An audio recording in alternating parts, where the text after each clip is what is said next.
You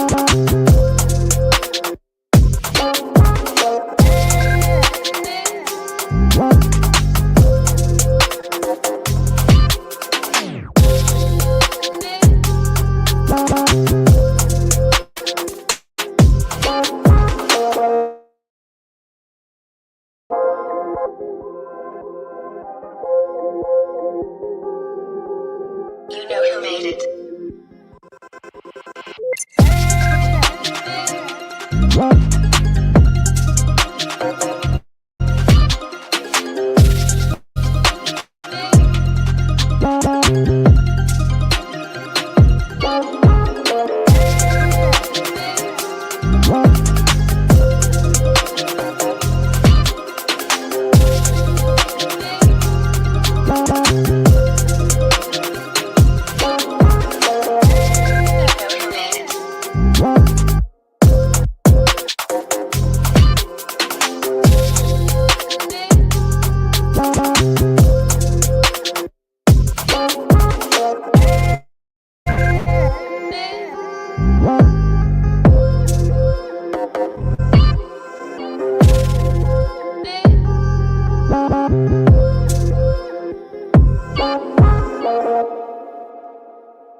Hello, everyone. Hopefully you can hear me. Okay, yeah, it's unmuted. Okay. I always just have to make sure before I get talking. But hi, oh my gosh, you all are here.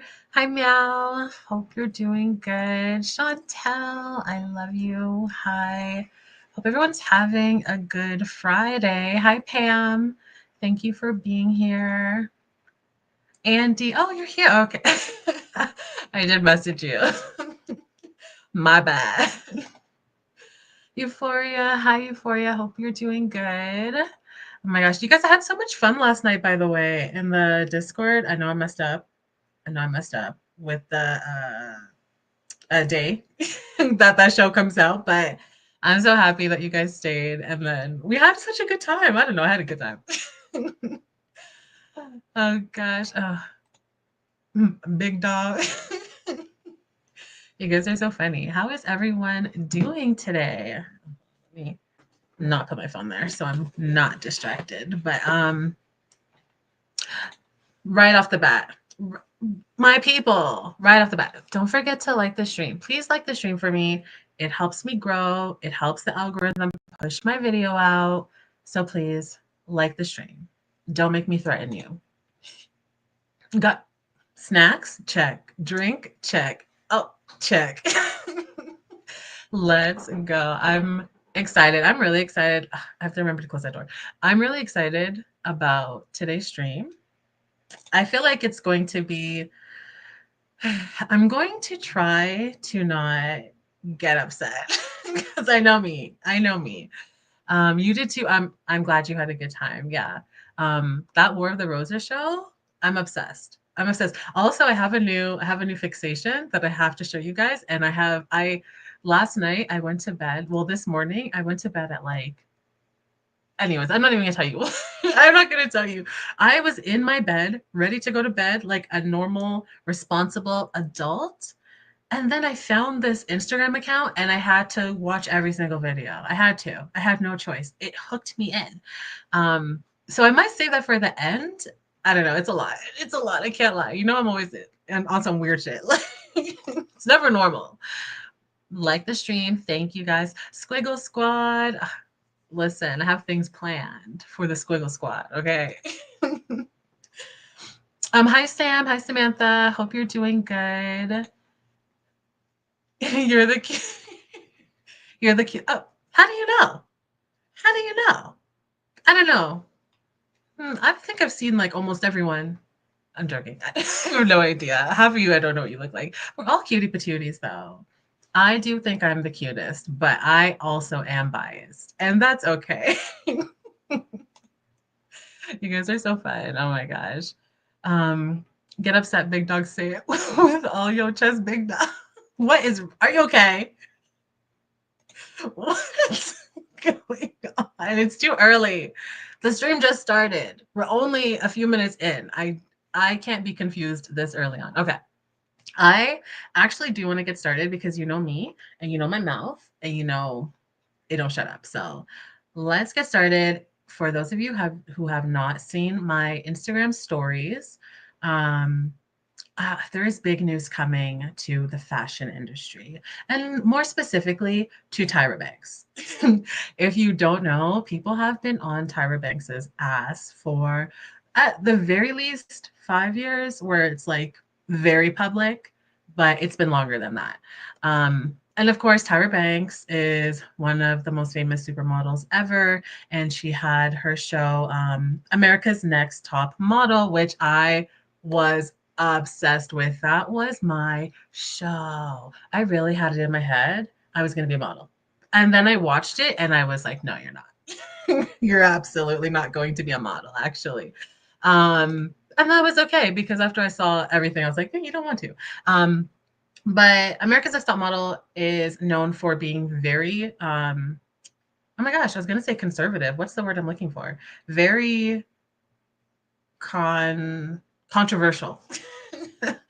Very, right? There has been a lot of people that have had heavy criticism for America's Next Top Model, including the contestants that were on it, some of the judges, just people that watched it, grew up like me, like Chantel, obsessed. We were obsessed, right?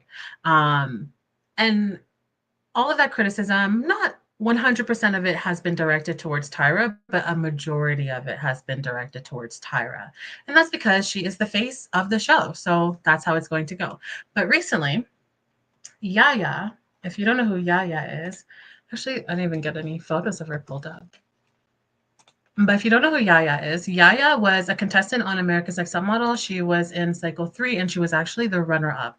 And you know, if you're a runner up on one of those shows and or you're just like iconic, and especially if you were in the first like 10 seasons, you're going down in history. Like everyone knows who you are if they watch the show.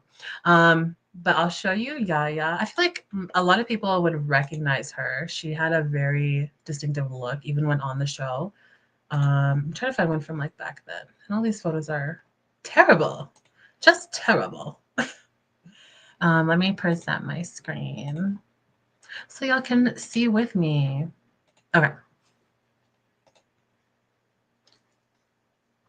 Oh, T, that's me. Okay, there we go. Okay, so Yaya, this is Yaya, gorgeous girl. I don't know. I felt like during her season, everyone loved Yaya. Like she had such an bubbly personality too. She was like strict. She had very firm boundaries. And when I say everyone loved her, I mean people from the outside, like people watching the show loved her because she was just a real person and she put her foot down when it was necessary, but she was so warm and loving towards people too. So I feel like she was just that girl.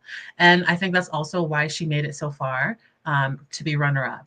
And she is someone that she hasn't remained totally silent since America's Next Top Model, but she's only done a little like an interviewer might ask her a question and she'll say something. You can tell there's shade.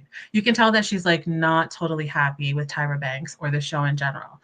And so yesterday, Yaya uploaded this video, and I did post it in my stories, but we're just gonna watch it quickly. Yaya uploaded this video, and it's a video of Tyra giving some kind of speech. I didn't even look into this, what she's accepting, what this speech is for, where she is. I don't care. But she's giving some sort of speech, and it's very, very interesting what she's saying, considering the amount of backlash that she has received, and also the fact that she has attempted to take accountability, or what I think in her head, she thinks that she's taken full accountability. So she should just be able to do and say and like live her life as she pleases while keeping her legacy. So let's watch this and let's see. Called America's Next Top Model. Did we get it right? Hell no, I said some dumb shit. But I refuse to have my legacy be about some stuff linked together on the internet when there were 24 cycles of changing the world. A lot was said and a lot was not said. I feel compelled to speak because Okay, so she dropped that teaser and left us hanging. And everyone was like, excuse me, when? I need it now. And a lot of people in the comments were saying that, even me. I was like, I didn't say anything. Of course, I'm not gonna like write something like that. But in my head, I'm like, so when do you think you're going to to posting it? But the caption says, it's finally time for me to talk. And I'm assuming I know what she's going to say because we've seen her experiences and we're going to watch it.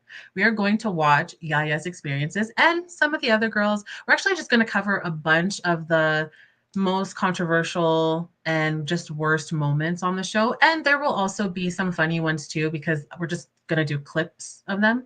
So it's going to be a mixture, some funny, but a lot of them, yeah, I don't even think it's like looking back, we think it's bad. It's just bad. It was bad then and it's bad now.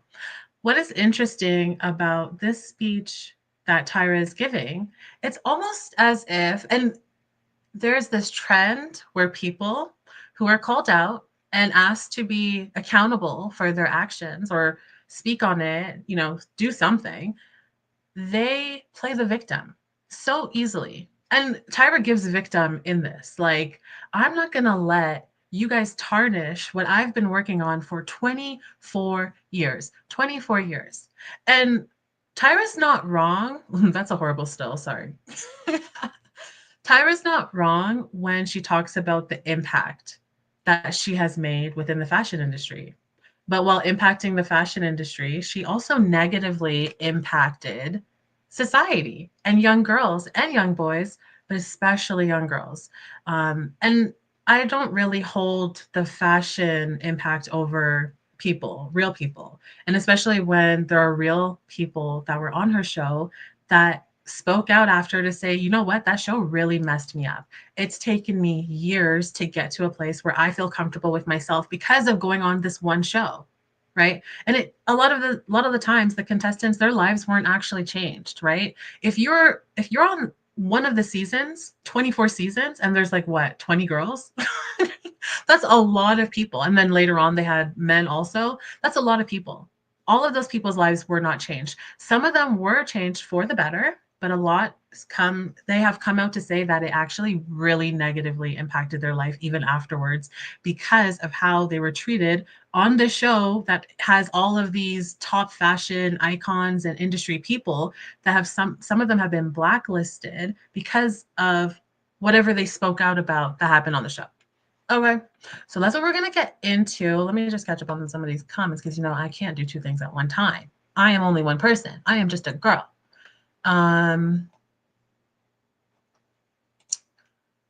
Sorry. I was like, what's going on? That's why I was obsessed too. I was going to be Canada's Next Top Model. Hello.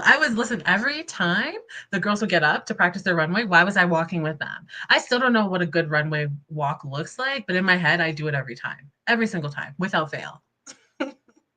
And she's so gorgeous. Yaya, right? Beautiful. She's beautiful. I feel like literally like looking at her in this video, I'm like, you literally look exactly the same. Like it has not a day has gone by.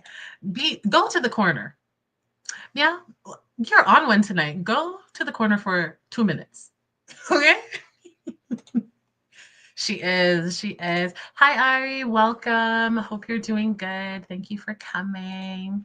Okay, let's get into it. You know what's funny? I actually so you guys know, like I think I'm pretty sure I told you guys, like the reason that I started live streaming is because I suck at editing videos, but I love making videos. Like I have about 20 video scripts completed, links, resources, everything is finished. But as soon as I get to the editing part, I'm like, I don't want to do this anymore, actually. But I actually had like a long script. The whole video was not about like America's Next Top Model, but it was talking about Mr. Beast and I guess like how production teams are and how like some of the really disgusting things that have been normalized within like the TV film industry within productions. Some of the things that they're willing to do to get what they want from people and to get that final scene or to make good TV. And so like I wrote this whole long thing. So when I was like getting ready to like get my little document, because you know I love a document. I was getting my document together with all of like what I want to show you today. Everything was ready to go. Like I didn't even have to do anything because I just made a whole document and a script and everything ready to go for tonight. I was ready, you know? And I feel like we'll actually come across a lot of these videos the more we continue to stream because I have a lot.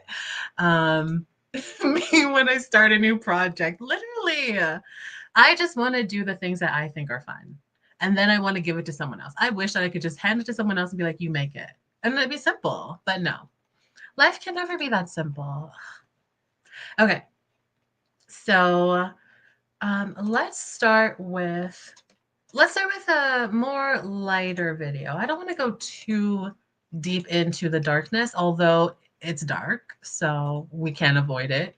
But let's start with this one. And this one is top 10 reasons America's Next Top Model hasn't aged well. Well, I don't know if we'll speed it up. Hold on. Let's see how. Sometimes they edit that. Some of our old Okay. You can maybe put it at just at like a 1.25. And if it's ever too fast for you guys, let me know because I watch things in 2 times speed. So even 1.25, I'm still like, get to the point. And that's a lot coming from me. That takes 20 minutes to explain one thing. So I know.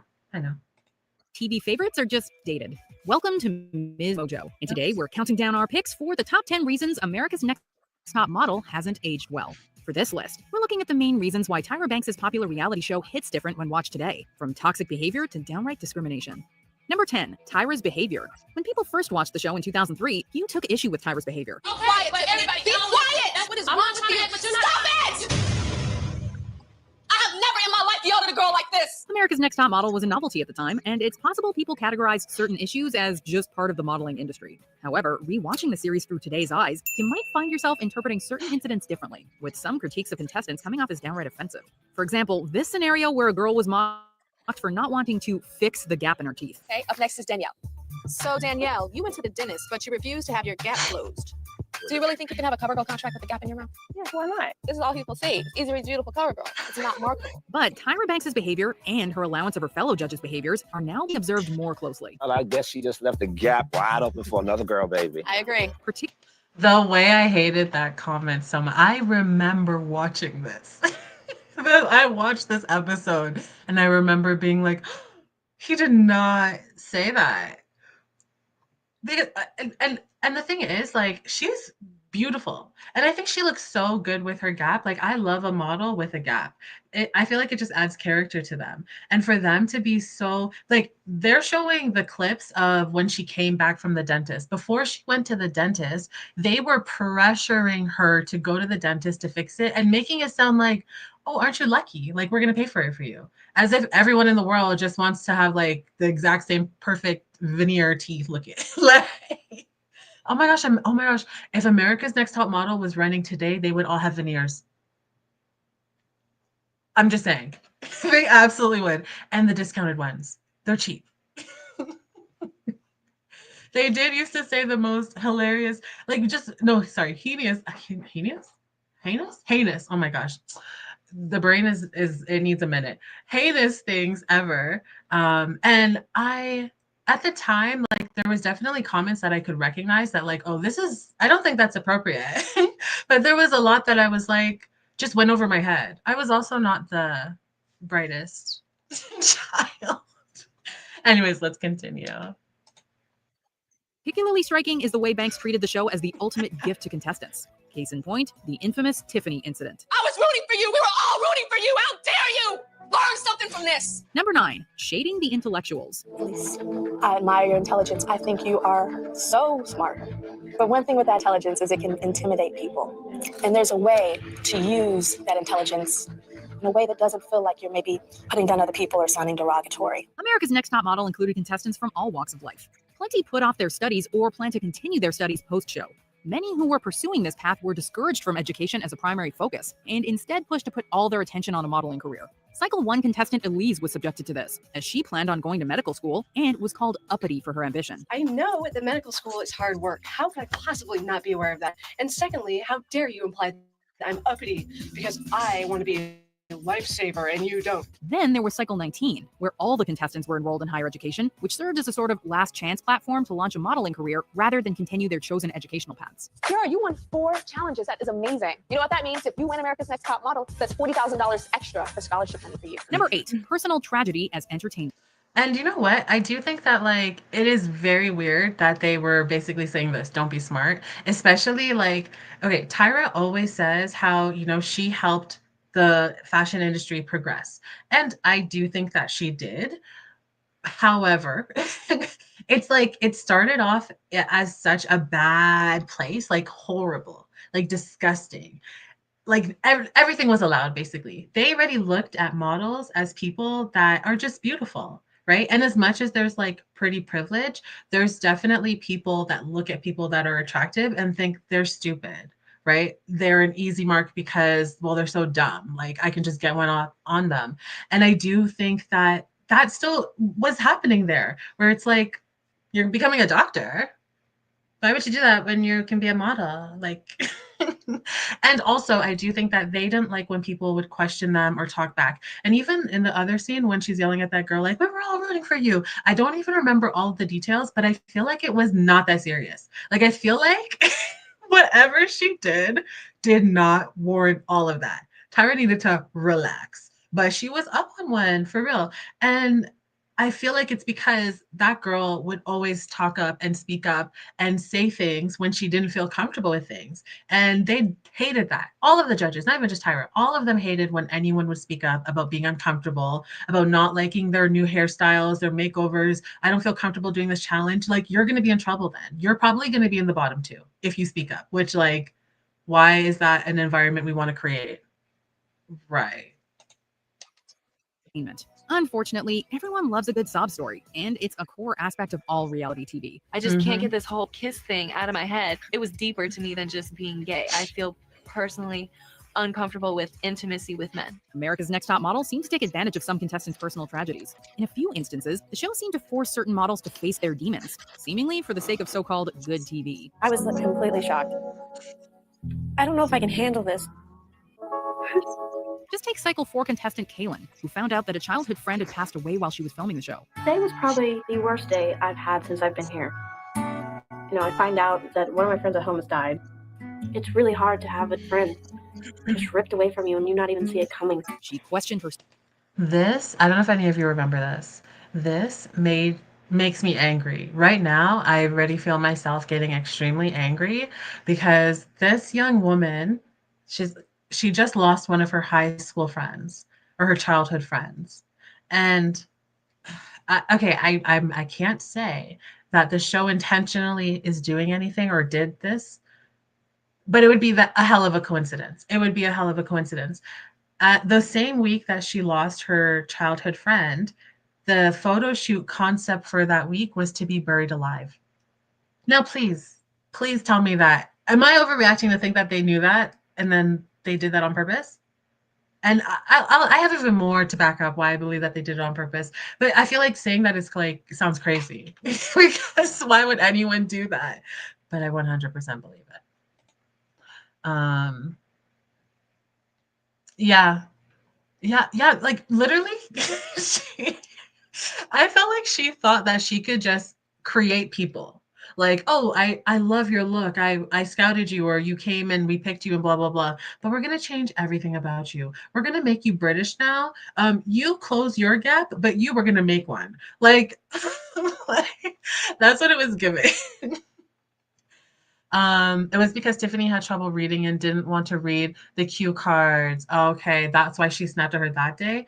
And okay, so because I was watching a lot of the clips just to find some that would be good.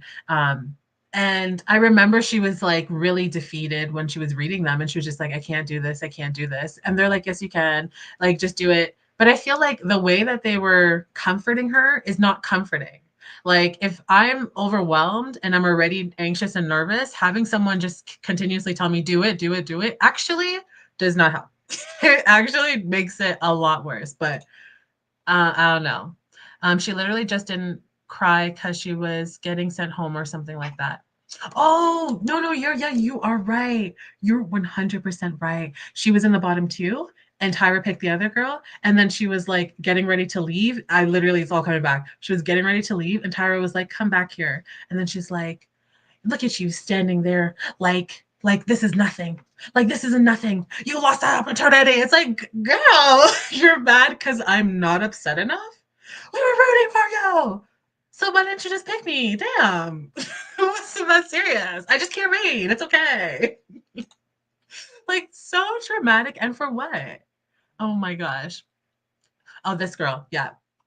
It was really horrible what they did to her. Yeah, we'll continue. I'll shut up.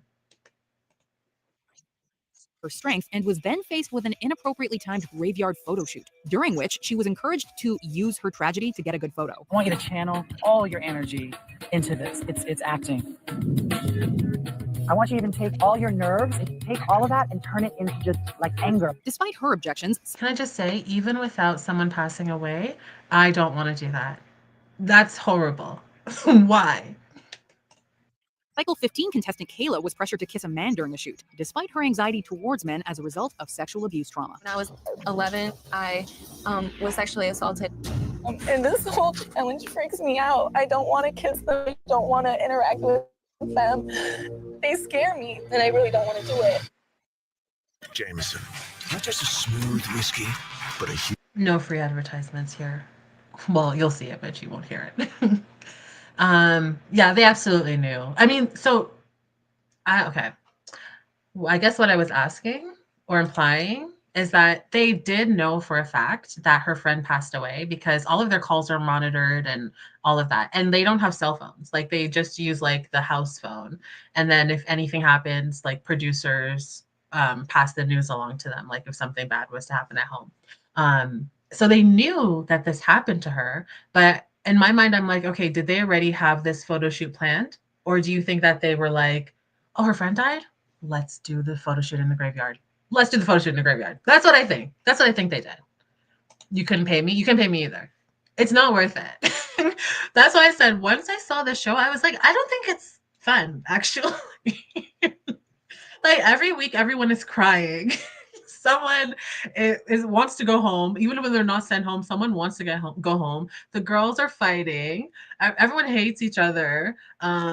Everyone's shady, and then also you have to be like buried alive or hanging from a tower and posing. And make sure you're fierce. Make sure you smize. Don't forget to smize. And then Tyra's gonna yell at you also.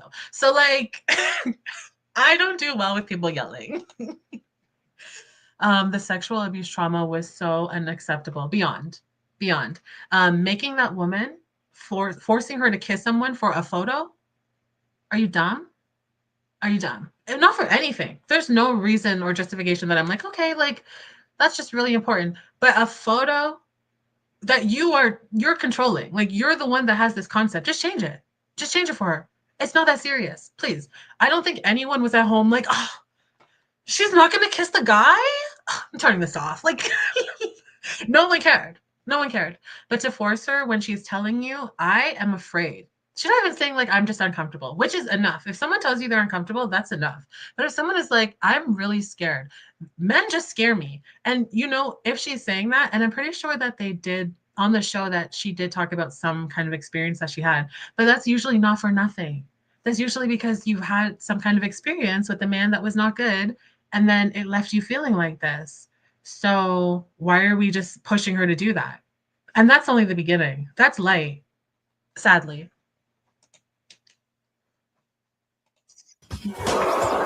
Oh, so embarrassed thinking, oh man, I messed it up. I blew it. America's Next Top Model has aired for over 20 seasons, so keeping things fresh and not repetitive has obviously been difficult. However, some photo shoots and challenges have been downright hazardous. Oh Lord, baby girl! The girls in Cycle 6 had to wear the highest of heels and walk the catwalk. Go down.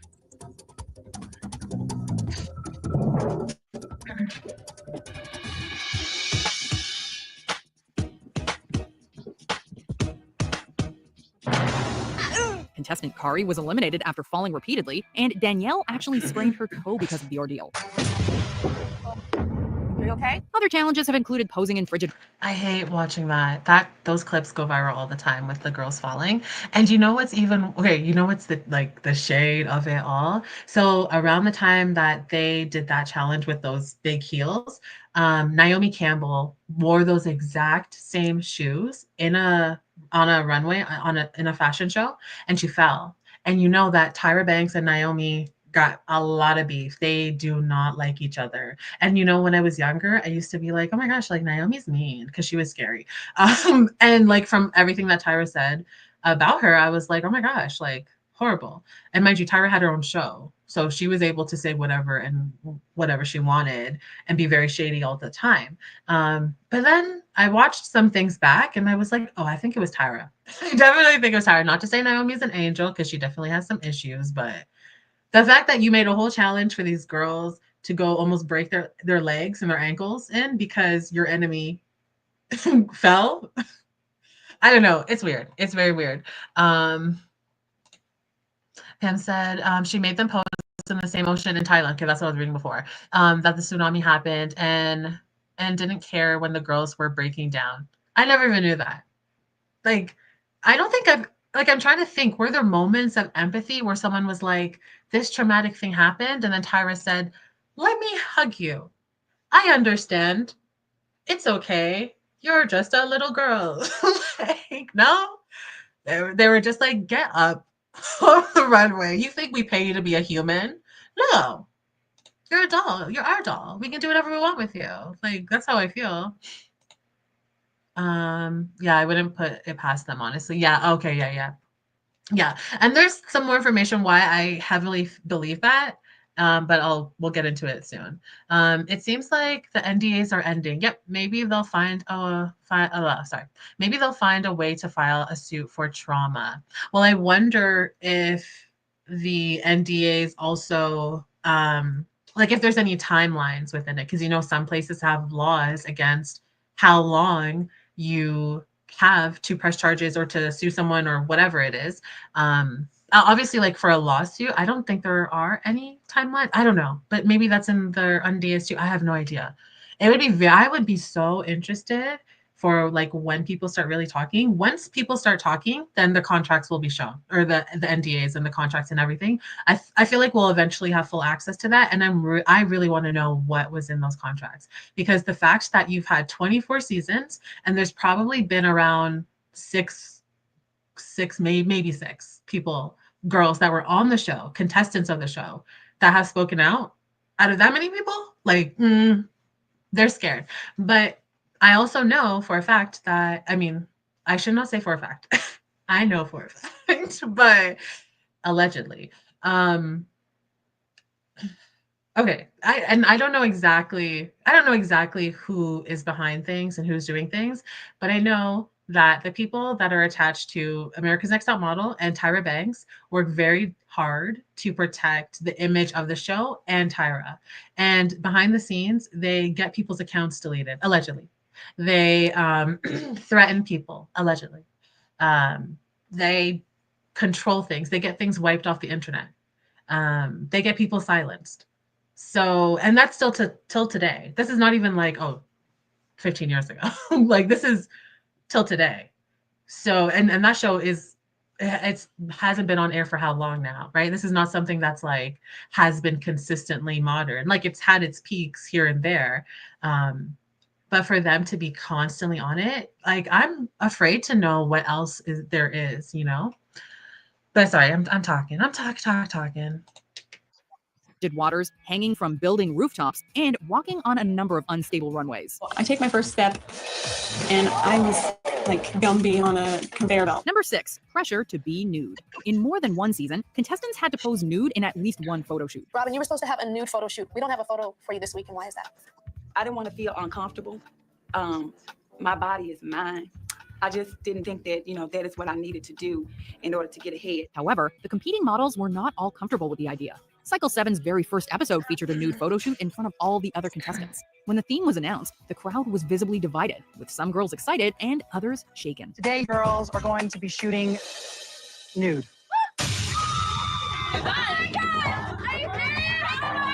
18-year-old Ginger expressed her moral opposition, and when she was first called upon to pose, she refused. I'm conservative, and I think it's wrong to expose your private parts for people to see, and I just can't do it. The second time around, after some coaxing from the girls, she came onto the set clutching onto her towel for dear life. Hesitant girls were subject to criticism from both fellow contestants and judges. Others, on the other hand, were shamed for past images or sex work. Ginger only took 2 pictures. I don't think it's fair to everybody else. I feel that she should get automatically eliminated. Number 5, treatment.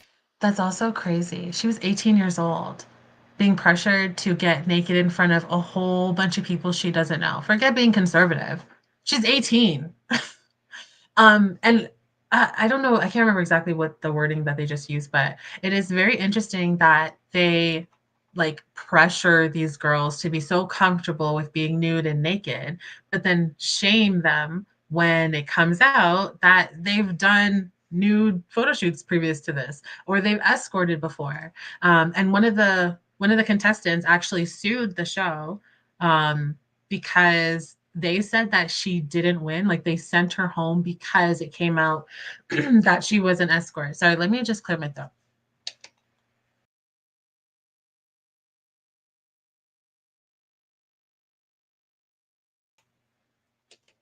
Y'all, we are fighting. We're fighting this sickness. Okay, I refuse to get actually sick this year. I'm not going to. And when I get sick, it's always around this time. So I just need to make it another like week or 2 and we'll be good. But yeah, so they said that one of the girls, she could not be America's Next Top Model because it came out that she was an escort. Yet on the show, they're like, get your ass naked. The very first photo shoot, we want you butt ass naked in front of a whole bunch of people that you don't know. What? Like, I can't. It actually infuriates me how ridiculous these people are. You remember that video? Yeah. Wild. Yeah, that's insane. Lisa, I think her name has been the most vocal about her time on the show. Yeah, and we're actually going to watch an interview. We're probably not going to get through all of it. I also would like to talk about the Tiana Taylor, Eman. Is that his name? I can't remember his name. But Tiana Taylor and her ex-husband, because they just got divorced, and Tiana Taylor is up. She is up for sure. But it's so messy. So I don't know if we'll watch the full interview for Lisa, but I'm thinking that because I know Yaya is going to post her video eventually, maybe we'll like watch as much of the interview as we can, and then we will for like another stream when Yaya's video is out, then we'll combine them so we can just watch it all together and finish them both. Because I've watched the interview that Lisa did, and it's horrible. Lisa has been the most vocal, and I actually follow Lisa on Instagram, and she follows me. We've talked for like maybe 2 or 3 years now, where she's just been so open.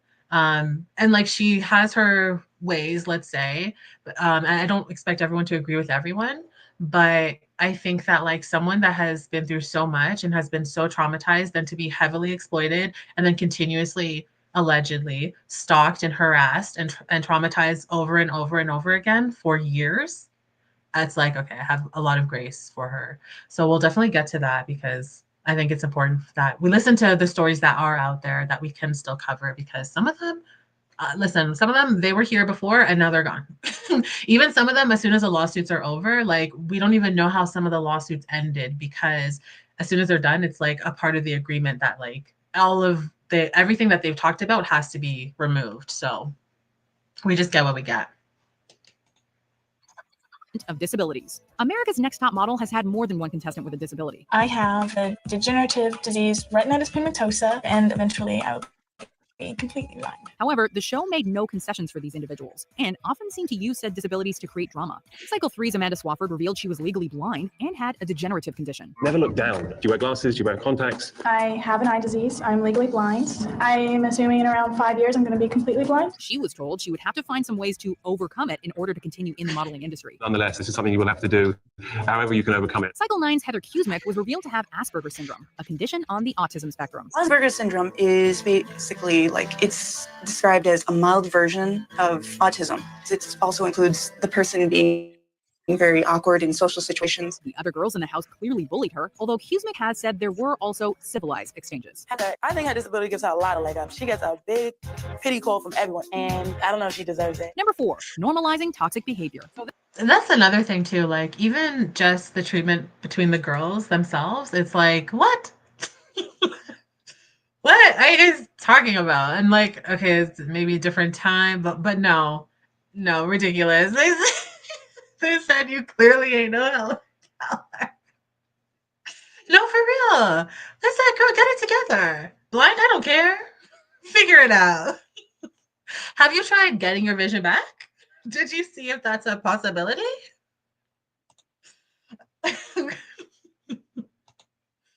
Oh my gosh. You guys are ridiculous. There was a huge bullying scandal on Australia's version. That was a huge thing there. You know what? I've never watched, and I think maybe I watched some of like the UK, and I didn't even like finish an entire season of them. Like I was just America, I was hooked. I don't think I watched, maybe I watched, oh, okay. I did watch a couple of Canada, I think, yeah. But but yeah, I'm curious to go see like the other places too, to see like what happened there, because yeah, I feel like we just don't hear about it, but a lot of stuff happens. Like most likely it's like, you know, like Love is Blind. There's so much going on in Love is Blind right now, by the way. Did you guys hear about the Minnesota P. Diddy? I'm sorry, my brain is everywhere. There's so many things I want to tell you guys about. There's a Minnesota P. Diddy. That's all I'm saying. We might have to save it for another time, but we'll come back. But yeah, I would be interested to see about the Australia version. Did you try blinking? Oh, you can't see? Have you tried blinking? Sometimes when my eyes get blurry, I just blink. Like I really feel like they were like eye drops. Yeah. Did you need some eye drops? I have extra. Oh, you can't see? Oh. Just for now or forever? Oh. Is there a cure? Like they just didn't know. They had just idiots. They're just ignorant at the time, especially, I guess, but. Well, this is for the guys. Let's try and be interested without literally grabbing her butt. Oh my gosh, this one is like one of the ones that I hate the most. Like there's so many, and I don't even like rate them. They're not rateable, okay? They're all terrible. From the smallest thing to the biggest, whatever it is, like however it seems to come off, it's all bad. You should not be making people feel uncomfortable, especially when you, like, I always think about it like these people are literally benefiting from these girls being on there. So like, why would you treat the people that are going to give you the entertainment? Like, you don't have to torture them to get entertainment. You don't have to do that. You can just, we would have been fine if they were just doing regular photo shoots, and critiquing their walk and doing the go-sees and that kind of the normal model stuff. Like those are the things that models really do. I don't know why they had to do the most extreme things, and it felt like life or death. Like, if you don't get this photo shoot, you're gonna die. Not even you're just gonna get eliminated. It was giving Squid Game. Like, if you don't get this photo shoot done, like, relax. But I was gonna say this one is really horrible, so trigger warning, be prepared.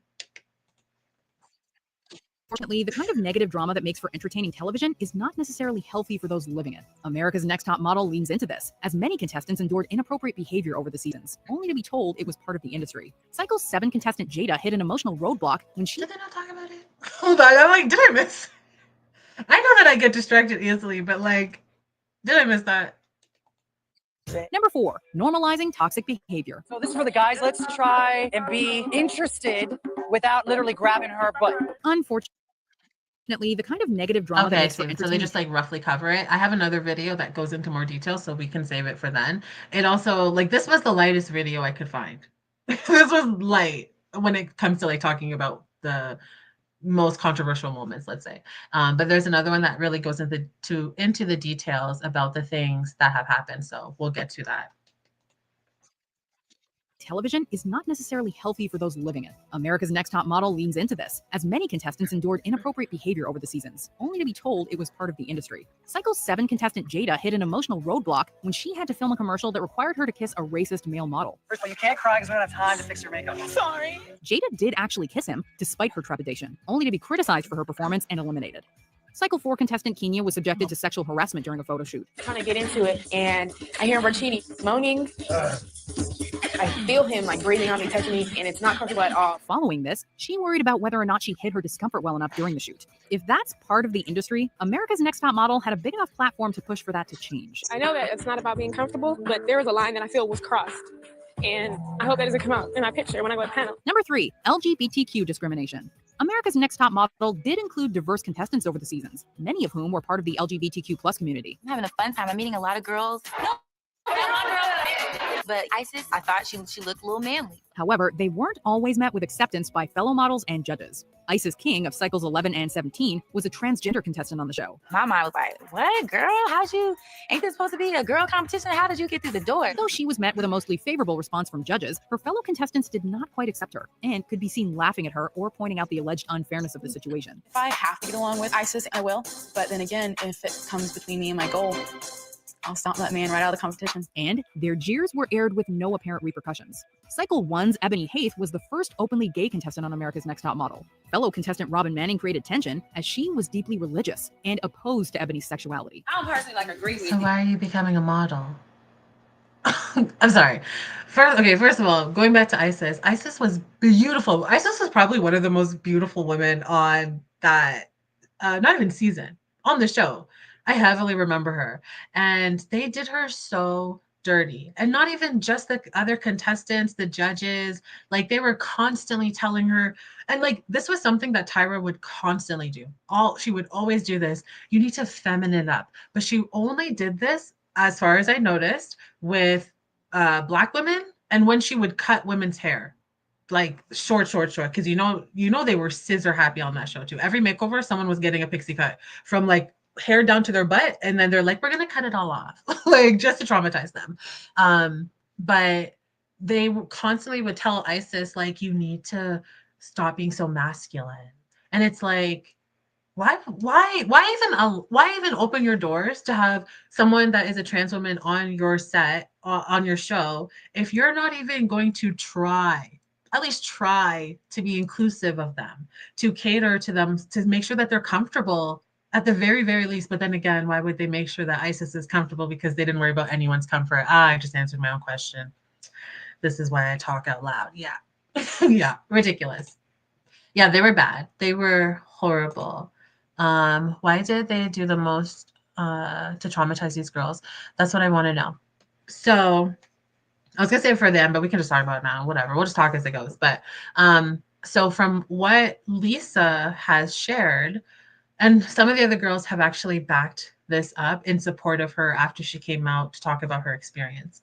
Something that she shared was that the producer, so for most of these reality TV shows, if not all of them, at least by now, they require you to go through a mental evaluation. So they have doctors, and then they have like psychiatrists, therapists, whatever, whoever's the medical person. Not always necessarily good people, but they're qualified, I guess.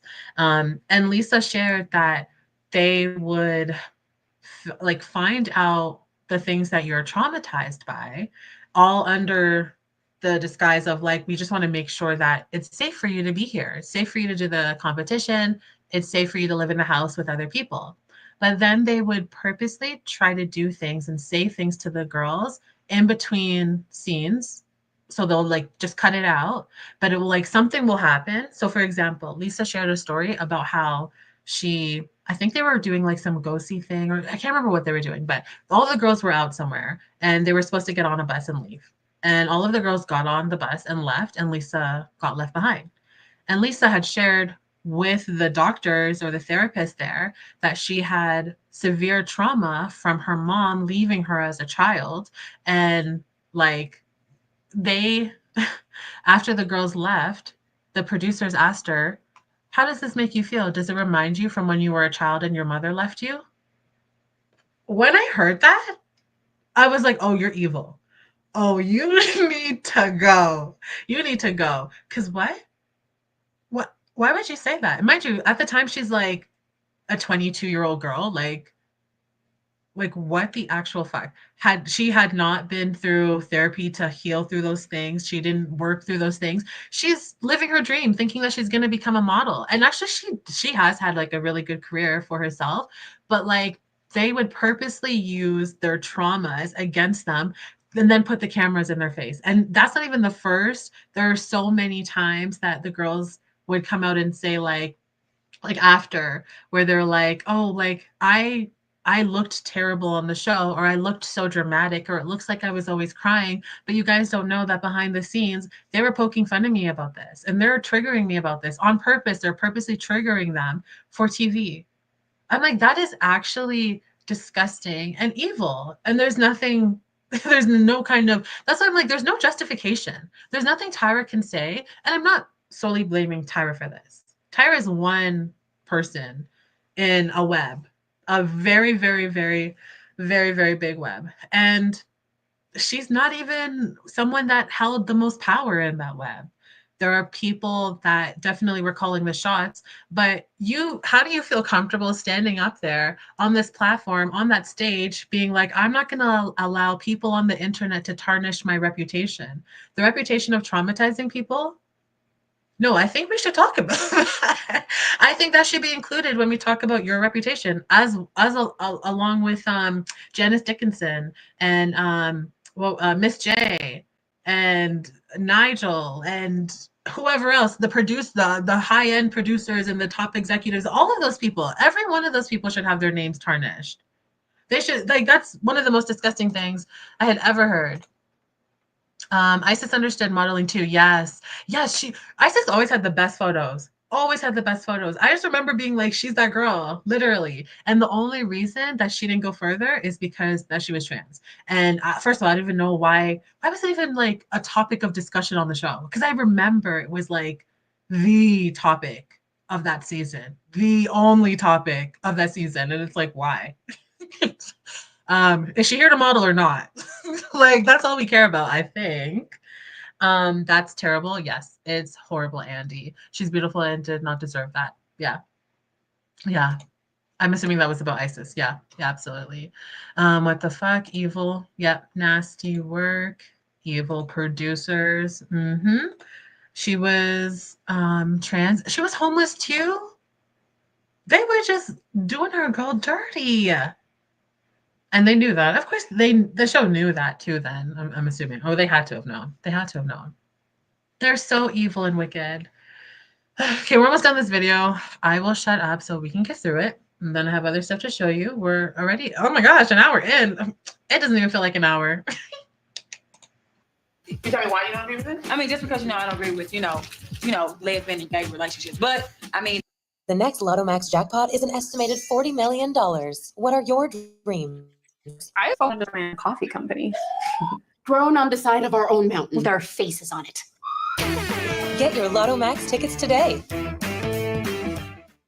I can't judge you. Number 2, cultural appropriation and black or brown face. Though the show appears to be inclusive of all cultures and races, America's Next Top Model seems to favor the quote-unquote blank slate androgynous or ethnically ambiguous model. And Noelle, we're making you into a traditionally African woman with a head wrap and everything. Ethnicity is treated as something foreign or exotic, as can be seen in multiple photo shoots featuring representations of foreign countries or their inhabitants. Think about Egypt, the people, what they've been through. Aaron was lost. Cycle 13's Tapas or mixed race photo shoot is a prime example of this, as the models were essentially wearing blackface makeup and traditional ethnic costumes to pose in a sugarcane field. Hold it, nice, beautiful. In a sugarcane field. I'm sorry. She did blackface on a bunch of white and non-black women to pose for photos as like tribal women in a sugarcane field. I need to go to the corner. I need to go. Because that's ridiculous. That's not as bad. Sorry, this is much worse than Bad Baby saying blacks. But trust me, it's giving me. It's like I don't know. There's a lot going on today. Why would you think that's appropriate? And mind you, Tyra is a black woman. It's not even like you're just like, oh, this is just the regular like racism. People that just don't know better are ignorant, blah, blah, blah. You are a whole black woman that fought to be in a modeling industry that's racist. So you know exactly what you're doing. Crazy. Yeah, no. Yeah. Like, there's so many different things going on in this photo. I can't. Maybe we should go look at the photos after. Please stop. Oh, that's not. It's not. No. They weren't trying to hide anything. Like it wasn't even like they were trying to be sneaky about anything. It was very much like, what is the most racist thing we can do this week? We got to top off last week, right? This week we made them all black women. Next, I don't know. Next it's gonna be next they'll do like, okay, this is not transracial. Remember we were talking about racial last night? Ahmed, I think you brought that up. Or maybe it was just like, not that you brought it up. Let me not say that. It might sound weird. You didn't bring it up. I think you just made that comment. But so this photo shoot is like, oh, these are black women, right? But the next one will be a transracial photo shoot. So you have to have that look of someone that was something and is now something else. But when you can just tell. You could tell. That's the next photo shoot. Like, I feel like they were always trying to one up themselves, and it just made them terrible and horrible altogether. All under the guise of modeling. We're models. Literally, they could get away with anything because it's like, they were models. What do you mean? We're allowed to pretend to be blind people because we're models. I can pretend to be disabled because I'm a model. What do you mean I can't pretend to be an Asian woman? I'm a model. Like, they really had no limits at all. And I don't think that this was even normal though. I don't think that was actually happening in the industry at the time. Like, I think they just decided to do that. Like, I would be actually so surprised if like it was just an industry standard where they would just be like, how can we be the most racist or insensitive this week or today in this photo shoot? Like, they were definitely doing things that were insensitive and racist, but I don't think that it was this level. I don't remember growing up just seeing a whole bunch of people painted different colors. Or remember there was a homeless photo shoot? Do you guys remember that? When they told the girls to be homeless? And oh my gosh, so many things are coming to my mind, because then it also reminds me of Tyra Banks on her Tyra Banks show when she did the social experiment, being homeless, one, and then the other one being fat. And then it was ridiculous because she would come back to the show after and be like, I learned so much, and like, I have this new understanding. It's like, girl, but you just took the suit off after and you went back to your mansion. Like, did you really learn? Like, you were fat or you were homeless for like 5 hours. And 2 of those hours were putting it on and taking off the fat suit. Like, be for real. She was so ridiculous back then. OG rage baiting. Yeah. Oh my gosh, they were mastering it. They were absolutely mastering it. That's such a good point, Samantha. This wasn't a cover girl. Oh, You know, easy breezy, beautiful cover girl. Just all the the diversity, all the different models, they're all white. They're all white. Oh my gosh, yes, with the actual homeless kid. Yeah. Oh my gosh, yeah. I forgot that they got real homeless kids to she went back to her mansion and said, "Bye, kids. Enjoy the streets. Be safe. No, we can't actually help you, but thank you for giving us good television." And kisses. I forgot how bad that was. Oh my gosh. Sorry, you guys are just opening, like, making me remember so many things. I was like, that's how I was today when I was going through stuff, getting things ready. But you're adding, you know? You just keep adding to it. It's horrible. I love it, but it's horrible. Yes, and the two girls had been in shelters. Yeah, including ISIS. Yeah. Yeah. Yeah. Oh my gosh. That's the lack of self-awareness to raise awareness.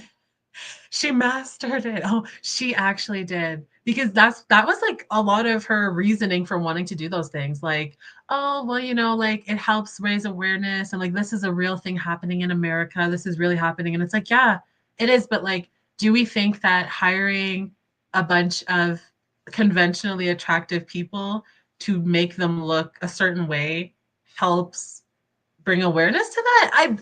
I'm missing the connection to then how it brings awareness, especially when we're using it for views on a TV show where people, not even like we at home watching the show, obviously would criticize the show, right? People are going to criticize the photos, criticize the different photo shoots and whatever. People probably laughed at some of those things. But also the judges were so harsh. It wasn't like they were like, wow, and good job for bringing awareness to this charity, and like they had a segment that included a charity and like how they're gonna, it was none of that. It was literally just judgment of this concept and then having it under the guise of like it's for awareness, it's all for awareness, and it really was not. Tyra was and still is out of touch. Absolutely. And I think like I don't expect her to get it because she, like you said, she was and is. I don't know if there is anything to make her understand like how the show negatively impacted not even just the contestants, but literally like anyone, all the girls and the young boys that watched the show growing up. Ah, that scared me. All the girls and boys that watch the show growing up. I don't think she really understands. I think she thinks it's literally like there's like, again, I think I said this at the beginning, but like there's this thing that people do when they're like forced to be held accountable for their actions, and they're like, I'm actually the victim of this because this is like a smear campaign, or this is people just attacking me online. Like I feel like people think when people are online and like even like a stream like this, there are people that will look at this and then be like, oh my gosh, like this is just shit talking. You guys just hate Tyra. You guys have nothing positive to say about her, and you're just jealous because she's this and that and da da da. You don't know what she's really done. This is nothing productive about this conversation. And it's like, yeah, like you can talk shit. we can definitely talk some shit. But if you don't think that it's to have a bigger conversation about like the experiences that we faced, I'm sorry, but like we also, many of you in the chat have already stated you grew up watching this show. And I can only imagine if we were able to like to really get into that, what that means for you to say that. Because I know what that means for me. I know what that means for me as a woman that was never a size 1. And when they were showing plus size women on TV that were size 5s or a 4, you were a size 4 saying that's a plus size woman. I wasn't a 4. Like that's crazy. Like if you were not 0 or 2, then you were looked at as plus size pretty much. And even when they showed that young woman that had the men touching her during that photo shoot, another thing that she was going through while she was on the show was the constant, like, because she was so stressed about everything happening, she was eating a lot more. And these are also like young girls that are no longer teenagers, growing into more of an adult body for themselves. And she was eating more, and she gained, like, I think they said that she gained 12 pounds. And they ridiculed her for it. For one of the photo shoots, they made her dress up as an elephant. And Jay, was it Jay? I'm pretty sure it was Jay. I'm pretty sure he said that, I'm pretty sure it was him, but he said that I tailored every animal that I picked for you. I picked it specifically for your personalities and who you are. Excuse me. I would have fought them all. Like an elephant, I would have been swinging. Because what do you mean? What do you mean you tailored that for me? Like, it's sick and twisted. Thank you, Euphoria. Sick and twisted. Sorry, kids. We'll pay you in exposure. Yeah. That's exactly how it was then. I'm sorry we traumatized you, but a million people saw you. A million people know your name. You should be thankful. You should be grateful. Lauren. Hi, Lauren. I don't know if I've seen you here before. If you're new here, welcome.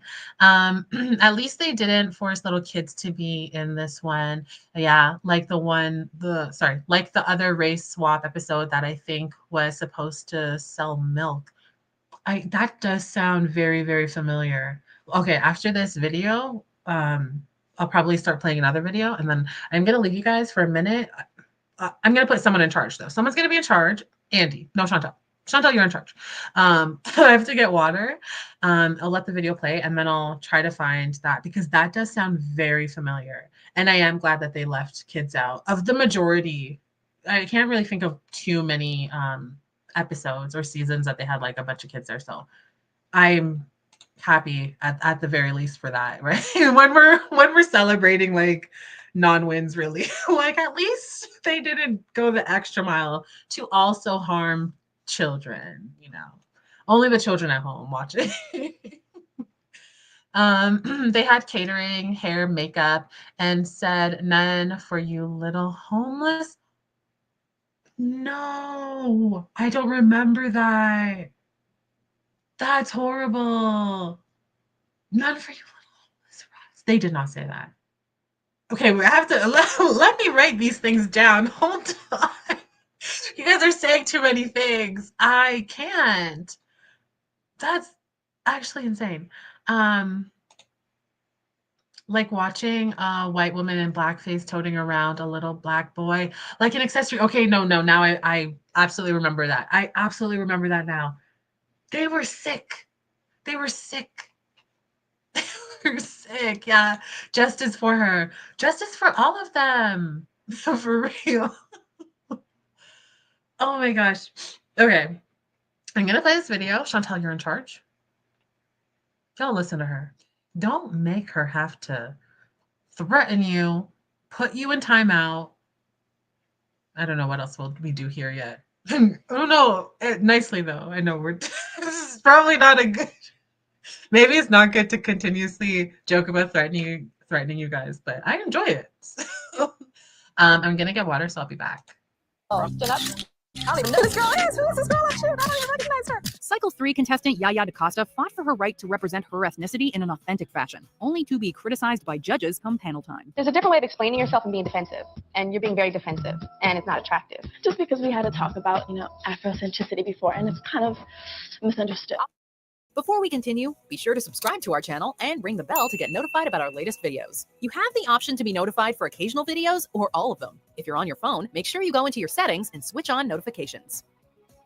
Number 1, obsession with weight. Some people think that America's not ready for plus-size models. I'm here to break that norm. One of the biggest issues in the fashion industry is sizeism, and as such, it's been a recurring issue on America's Next Top Model. Though some of the models were brought on specifically because they were plus-sized or full-figured, others were criticized by fellow models and judges when they ate too much or appeared to put on any amount of weight.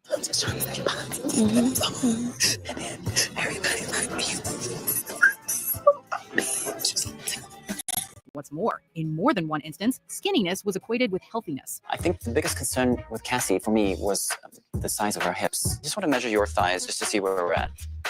Normally we like about no more than 35. But Cycle 3's Cassie Grisham admitted to vomiting after eating and trying to lose as much weight as possible to attain her modeling dreams. I don't consider myself bulimic because I don't throw up after everything I eat. But just people are like, oh my God, Cassie is bulimic here, she's throwing up. So I can't even remember the last time I threw up. Cycle 4's Kenya was openly ridiculed for her slight weight gain and was subjected to photo shoots as the sin of gluttony and later as an elephant. Everybody else has these sexy little animals. I get to be the big fat elephant. Why do I keep getting stuck with these fat, I forgot about that part too. Literally the photo shoot before the elephant photo shoot, they gave her the sin of gluttony. I They literally were trying to tell her a message. They said, fat bitch, lose that weight. Like, mind you, she only gained 12 pounds. And like, okay, she's small. That might be like, but it was nothing crazy. It was nothing crazy for them to be treating her as if she really was the size of a rhino or something. Like, they were just disgusting. And I feel like they had fun doing that. You can't tell me that when they were picking the animals, they weren't all like kikiing, like, and now let's give her an elephant. I know that's what they were doing. They absolutely were. Disgusting. Characters, what is going on? Oh, and I know, okay, so the video's done. And I know that when I was gone, you guys saw Yaya. And I don't know how much they showed of it, but I have another video. So we'll get to that. Is this the one that I wanted to show? Some of them are repeats, so, but it's okay. We'll just start here.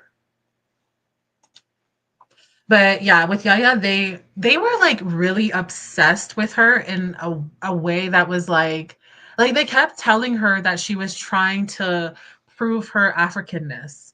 But like in a lot of her actions, she was trying to do things that were taking away or like trying to take the spotlight, not necessarily like the spotlight, but she didn't want to bring all this attention to how they wanted to display being African.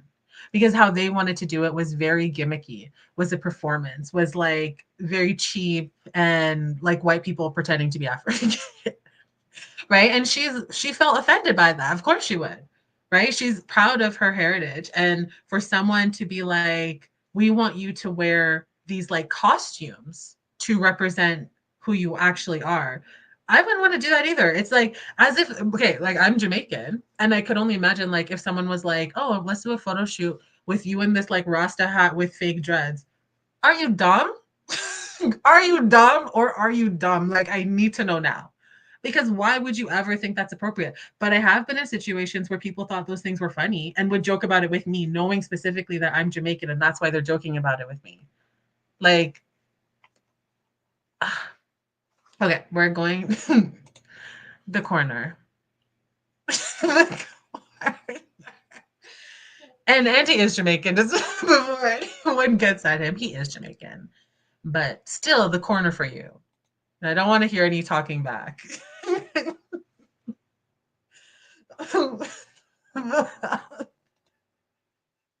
My fault, y'all.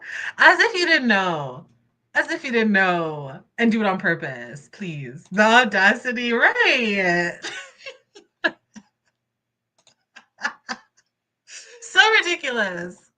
Time him out. Yes, thank you. Oh, you remembered, Ahmed. Yes. I hate Chet Hanks because, okay, I will say that I know that it's difficult sometimes for people to understand like these types of conversations, especially people that go to Jamaica, because people in Jamaica are so welcoming. Like they're so welcoming of all people from different races and cultures. And a lot of it is because, I mean, I've said this before, but Jamaica has a lot of diversity in it. And there's a lot of people that are white Jamaicans, Asian Jamaicans, Indian Jamaicans, like everything you can think of, there's a Jamaican for it. Very welcoming people, right? So a lot of these people go there and like, I know for a fact that because Chet Hanks had told people like how he started talking. And he was like, he had a girlfriend one time and blah, blah. Anyways, he ends up going to Jamaica and all these people are welcoming him with open arms. And I'm like, it's because they don't understand. They don't understand where you come from and what people living here, what people living in North America are dealing with or face. It's not the same as Jamaica. Like Jamaica, they don't deal with the same kind of like racism. You know, they don't have that same thing there. So it's just so different. So they're welcoming because they don't know any better other than like, you're interested in my culture. Why not? Right? They think it's like a compliment. Like, and a lot of it is like sharing different cultures is a compliment and appreciation. But they don't know that Chet Hanks is a whole personality now that people think he's Jamaican for real. Like, please, stop. Oh, is this because I sent you in the corner? Go to the corner. Don't play. Wait, so you're telling me Why are you bullying? Why are you guys bullying me today? Why are you all turning on me? If anything, we should be turning on Andy. Come on. Or Ahmed. Come on. I'm a girl. I'm just a girl at that. Wait, did you see him in Atlanta? The episode was so interesting. Chet Hanks was in Atlanta, the show. Sorry, you know what I was thinking about? I wasn't thinking about Atlanta. I was thinking about The Wire. It's like Chet Hanks was in The Wire. No, I didn't watch all of Atlanta. I I have a I loved what I watched. I've loved everything I've watched from Atlanta, but I have a weird thing when I stop watching shows for a long period of time, as even if I'm very interested and into it, I just won't go back. Like I something in me is just like, no, we don't do this anymore. We have changed. We've grown. I didn't see him on there. Yeah, no, okay. When you what in my head, I was like, there's absolutely no way he was on the Wire. Now The Wire, I love. So I was also like, oh my gosh, I would have known that. Yeah, that would have been crazy. But I did not know he was on Atlanta. Not him though. It was someone playing him. Listen, you guys, I confuse easily. Please. The little boy in Atlanta episode was so funny. Now you know very well. Sorry. My bad. I still want to know why Brad Pitt did that. That clip? I don't know. And who made him? Who was like, yeah, that's a good idea. No, we should you guys are giving me too many things to add to the list. Too many things to add to the list. Chet is I would give him a chance, he'll fix up. We don't even have enough corners for how many of you need to go in them. We don't have enough we're running out of corners. I only have 4. Okay? Y'all need to fix up. He said he'll fix up. Okay, listen. I could stay in the chat all day. You guys, we could just talk back and forth all day, but everything gonna be Irie. I hate you all. I hate you all. Yeah, everything gonna be Irie to the woman. I hated it. We done run up. We have no more corners. You're all being bad today. Is it because it's Friday? It must be because it's Friday. Let me start streaming on Thursdays instead of Fridays. Friday Discord, Thursday streaming. Y'all you can't be trusted on a Friday. I see. This is a timeout stream. The host, imagine we just sit here and time out. And y'all are gonna think about what you're saying, what you're doing. Oh, okay. Let's get into the next video. It's only 10 minutes, but I'm gonna put it. I wish it would just stayed 1.25, so it'll be shorter. And we'll get into it. And I want y'all to behave. Thank you, Lauren. See, Lauren gets it. I want y'all to take after Lauren. Thank you. I forgot. This is real modeling, guys. Being cold as heck. There's a point where my body just literally takes over. Like I feel like my skin and everything is just like pins and needles. Touch your hair. Put it underneath the hair. Oh, this is pretty, girls. Okay, get the shot. But when the camera got on me, I try to just shake those shivers away and not let it show my face. But it was obviously cold. Out. Nice. Yeah. It was so cold. Your breath is literally being taken away. I just concentrate, breathe. Katie actually had to stop because she was so cold that she was kind of convulsive. As a model, you need to tell people when you're past your limit. It wasn't just that she was cold. It wasn't just that her teeth were chattering. No, the gaslighting. Because how many times do people say things and they were told you have to push through, you got to do it. I don't know. I think I did include a clip. Okay, the thing is I can't remember. All of these videos are all like clip videos, so I don't even remember which ones are which. But in one of them, there is and trigger warning for anyone, but there is this woman that what was she being forced to do? Oh my gosh. Oh, was it Kenya?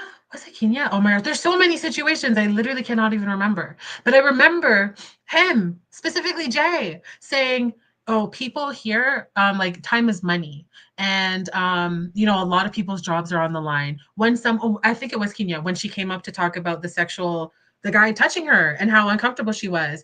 And he was like, time is money. Push through. Like, we're all here. And it's like, so now you want to gaslight people? Now you want to gaslight? You have to tell us. How are we supposed to know? How can we protect you if you don't tell us? And when you tell them, then all of a sudden you're in the bottom too. Because you opened your mouth. You dared to say something. I hate them. I hate them so much. I hate them so much, y'all. Like, this is why everyone needs justice. It's not fair. She had reached a moment of hypothermia. How are the pictures, baby? They look good. Better making good again? You have to listen to your body and you have to tell us, okay? Because all we know is go, go, go, go, go, go, go, go, go, go. But you have to tell us no. They absolutely had the money to get a heated pool. It was like they absolutely could have done that. They just didn't want to. Because again, it's about torturing them. They want to torture them. They could have also not had shoes that were this big, right? They could have also not had them on treadmills in high heels. They could have not had big swinging clocks. I'm sorry, but how many fashion shows have you seen at Paris Fashion Week with big swinging clocks hitting the models? Because I've never seen that. They just did it because they wanted to. Like, oh my gosh. Tell me if you think this clothes. All right, so this has special meaning to you. I love it. I made a choice to write about something that has been on my mind. My father, he passed away last year. It was a very difficult thing, but anyone who has lost someone important knows it's on your mind. And I just feel really overwhelmed. And I just think when you're in such a pressure point of a situation, things that surface are just things that matter.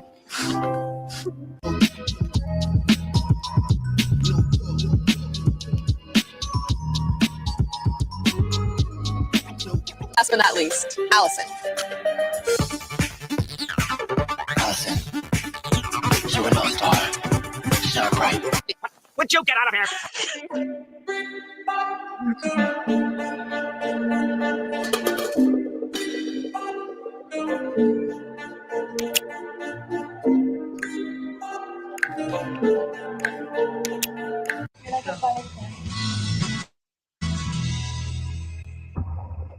I'm not gonna lie.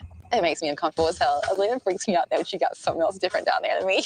I think the thing about ISIS though is like I was like trying to convince myself I was comfortable, like Henry, comfortable, but really I'm not. Sometimes people have a warped view of transgender. Yeah, like I always felt like I'm like, time in a small town. Hell yeah, we have a yeah, warped view. hell yeah. You walk around like that in a small town, you get shot. And it's not so much a closed-minded view, it's just more. You thought that was okay to say? Like, that's not a good thing. Again, it kind of reminds me of the conversation last week we had when, what was that girl's name? Sarah. When Sarah was talking about the racism that she witnessed at that restaurant. And then a whole bunch of people were like, yeah, but we live in this place. Whatever, I can't remember what the place, Charleston? Was it Charleston? We live in Charleston. So like, it's just that, like, we're just racist. It's like, do you guys hear yourself when you talk?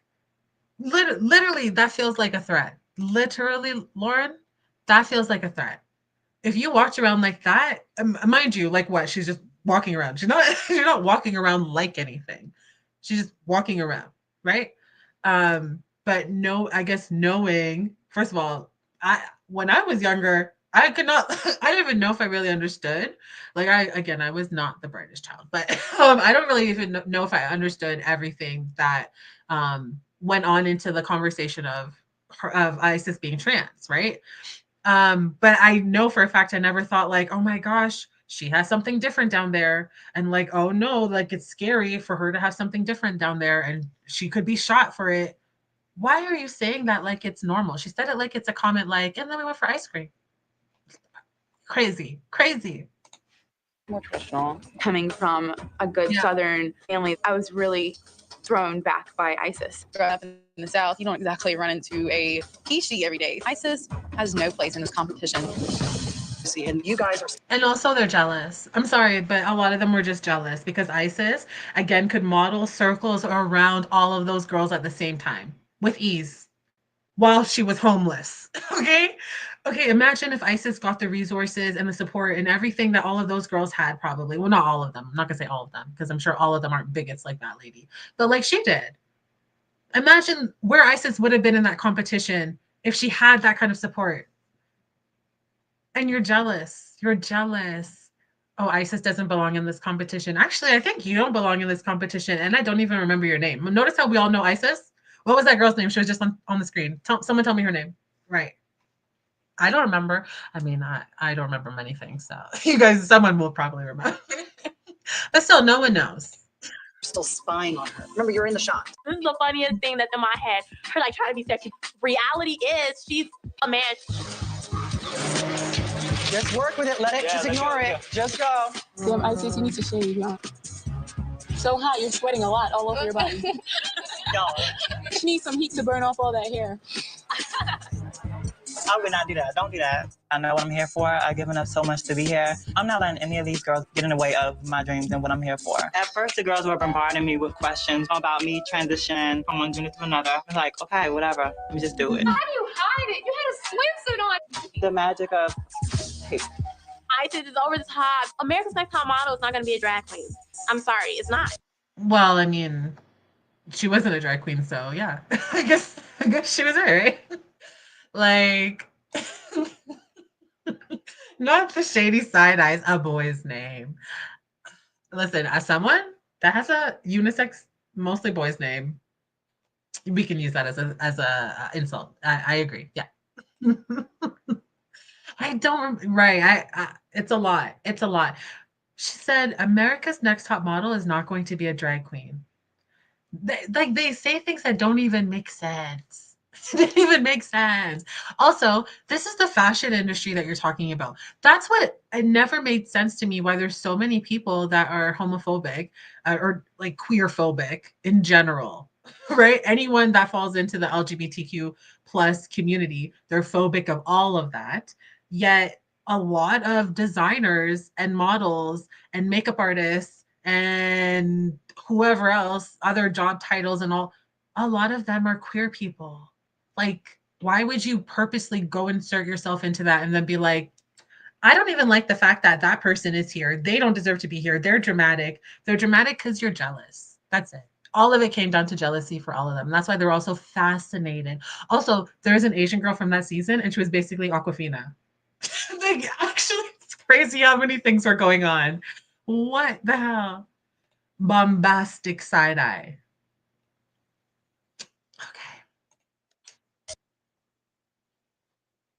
Stay.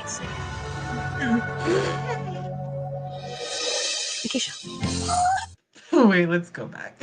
I need to see her crying after she insulted Isis. Let's hear. The magic of hey. Isis is over the top. America's Next Top Model is not going to be a drag queen. I'm sorry, it's not. Stay. Nikisha.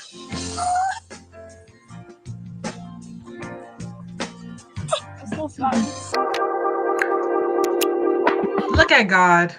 look at God. Imagine you had all that to say, you didn't even make it past the first elimination. Maybe you weren't dramatic enough. Maybe. Must have been karma. Yeah. The ignorance. Mm-hmm. And it being aired like, what the fuck? Yeah, they saw no problem with any of that. Any of it. I'm glad she laughed. Ridiculous. Ugh.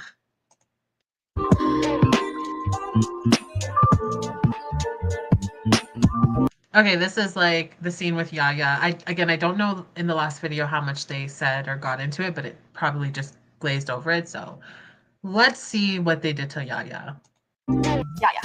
Excuse me. Why did you choose the cowboy hat? It's more on the simple side compared to the other hats, so that I can go crazy with accessories and express myself without being cliche. Yeah, I think you look beautiful. I think everyone probably pegged you as going for the typical African hat. Yaya, I feel half African, half cowgirl. Looks like you're about to ride a giraffe. I think I'm not feeling it. What part? What part of her besides, like, I think when he said you're half African, it was just because, like, black? Like, was it because she's a black woman wearing a cowboy hat? Like, I'm so confused why he said half African, half cowboy. You have this intensity to prove your sort of Africanness. I think that sometimes it's overbearing. It's just too much. It's sort of a layer on top of a layer. In response to trying to prove myself as an African, that's just where I come from. It's very natural to me. And I did not choose that hat for the very specific reason that is very cliche. The fabric that it's made from is very artificial, very cheap, fake kente. Yeah. I didn't have the time. I know I'm running on. There's a different way of explaining yourself and being defensive, and you're being very defensive. But what happened to speaking up? What happened to if something is happening, say something. But now if you say something, you're defensive. What are we supposed to do? Can't the girls get some written rules on what they're allowed to say and what they're not allowed to say? Because I'm confused for them. I'm a little confused. Thank you. Good point, Irie. Like, cowboys weren't originally black. She's just given black and beautiful. Like, Gaga is gorgeous, literally so beautiful. And I liked that. I know that it was kind of going by fast and there were a lot of words and the editing was not like the easiest to read the words, but they were saying that it turned from criticizing her outfit and whatever she was picking. The challenge was something with the hat, to criticizing how proud she is of her heritage. Why are you mad that someone's proud to be African? That's weird. That's very weird. Would they be like, you're just too white to one of the girls? You're always talking in a white voice. And everything you do is just over the top white. Could you not be so in my face with your whiteness? They would never do that. And the fact that Tyra, and not even just Tyra, because there are a lot of people on that judge panel, not Janice. I hate that lady. That lady irks me differently than anyone else. But there are a lot of people on that panel that have faced different issues in their life, things that they've had to get over, things that they've been judged for just for being themselves. And imagine you are sitting there now talking to this woman, telling her that she's just too African. You're trying to be too African. You're always trying to show us how African you are. She literally is existing. And she felt like she was almost offended that you wanted to give her this like costume to represent her. Disgusting. Disgusting. If I can't get you to cower, at least he can tone Policio. Yeah. Oh yeah, absolutely. Absolutely. Right. And their critiques are more like attacks. They definitely were attacks. They would offer some criticism, right? But I feel like it was always just about the girls personally, right? It wasn't even to really help them. They're talking about things that like you can't just change. This is not, I know that they think they can change anything. Literally, we don't like how dark you are. Let's make you white. we don't like that you're white. Let's make you black. I know they think that they can change everything, but they can't. And what they would criticize were things that actually made the girls who they were, right? Their teeth, their skin tones, even just parts of their personality. Like, it really seemed like they just wanted people that were going to fall in line and beat them down to do anything. So you never question anything. And how horrible of an industry is that? And we talked about, like, if anyone is here from before when we used to watch, where we covered the Quiet on Set doc, and you know that they talked about the environments, right? How important it is to have environments where people can feel comfortable to come out and talk about whatever they're experiencing, to talk about if they're uncomfortable about something, whatever it is, to be able to use their voice. And America's Next Top Model not only created it for those girls, like created an environment where you were not safe to say anything. You were not safe to talk about how you were feeling or what you're going through. You're not safe to do anything.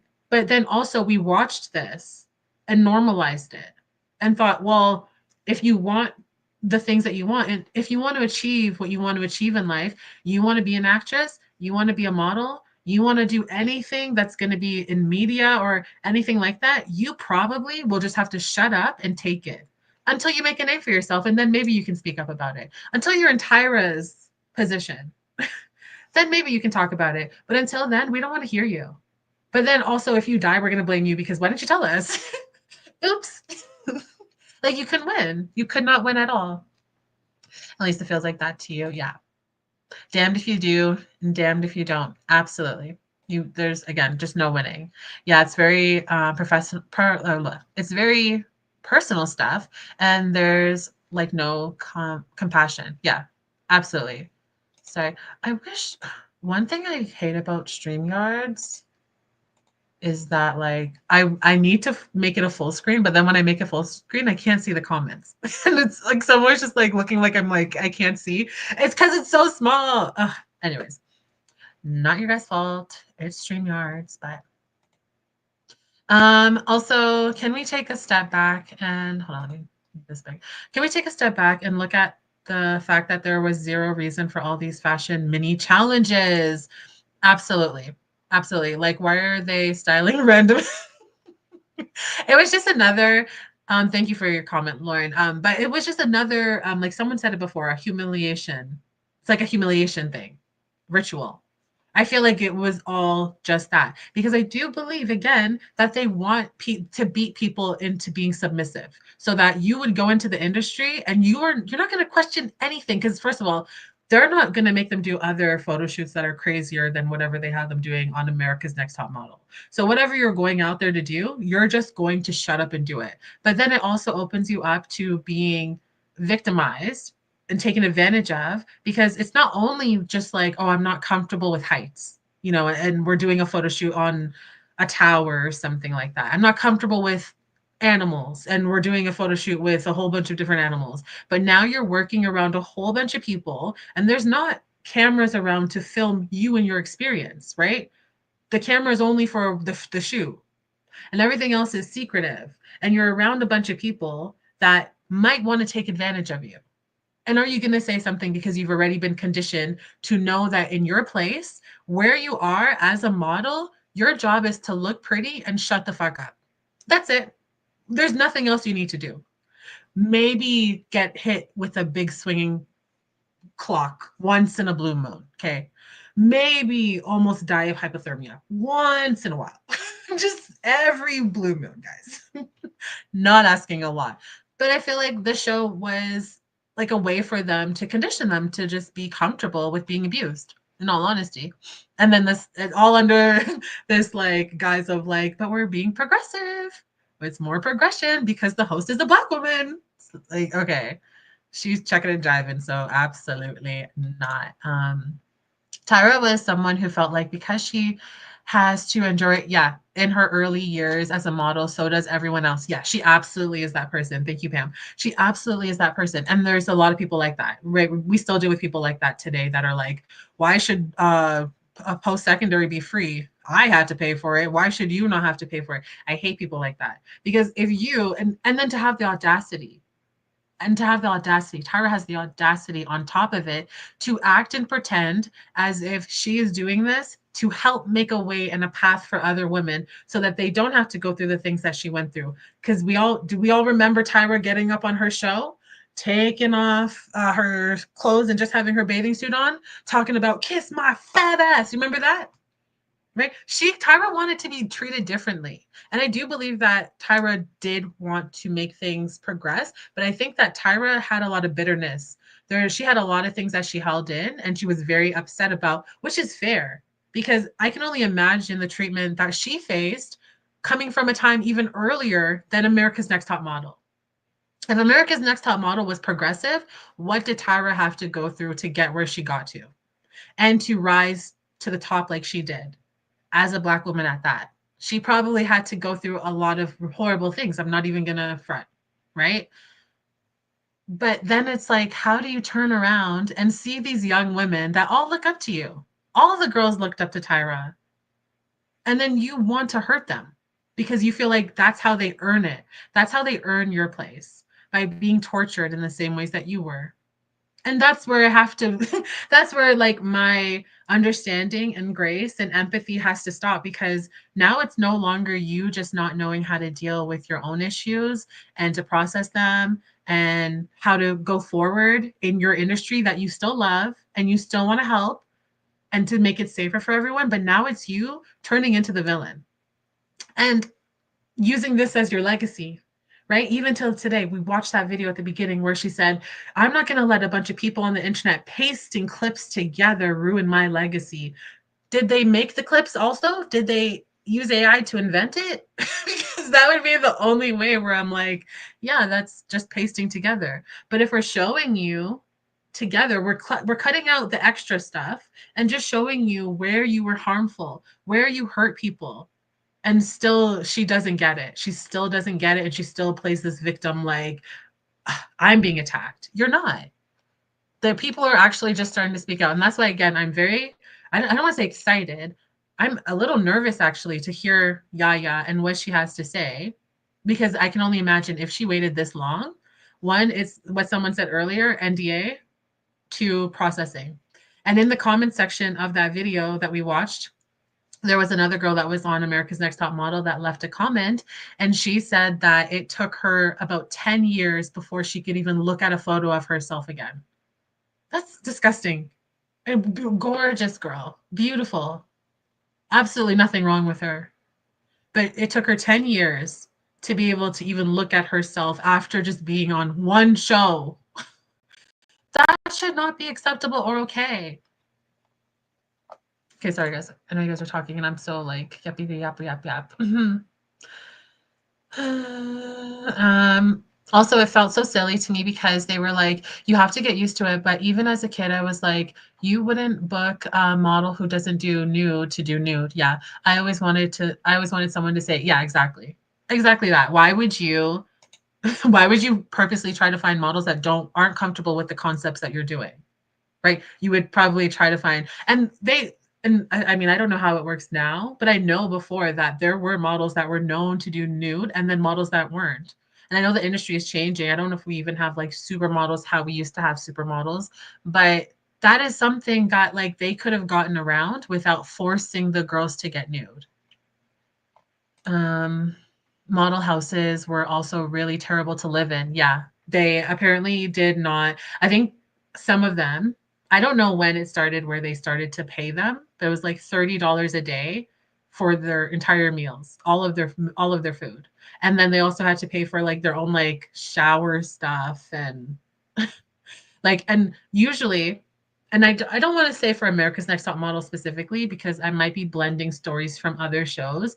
I might be thinking of like Love is Blind or something, but in general, a lot of these production houses, like any house where you have a reality TV show and you have a lot of people in it, I've heard countless stories from a number of different shows where they talk about how they would not have food in the house, but trust when they have alcohol, they are fueling these people with alcohol and getting them drunk and giving them little to no food because all they care about again is making good TV.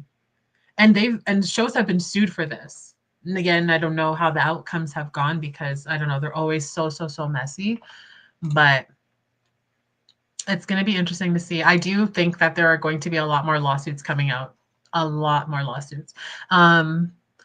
This from the Wild West, golden age of reality TV. Yeah. It's this time, and you know, it's crazy because like maybe it's because I grew up watching so much reality TV, and especially during this time, this is like my favorite this is my favorite era of reality TV because it was so chaotic.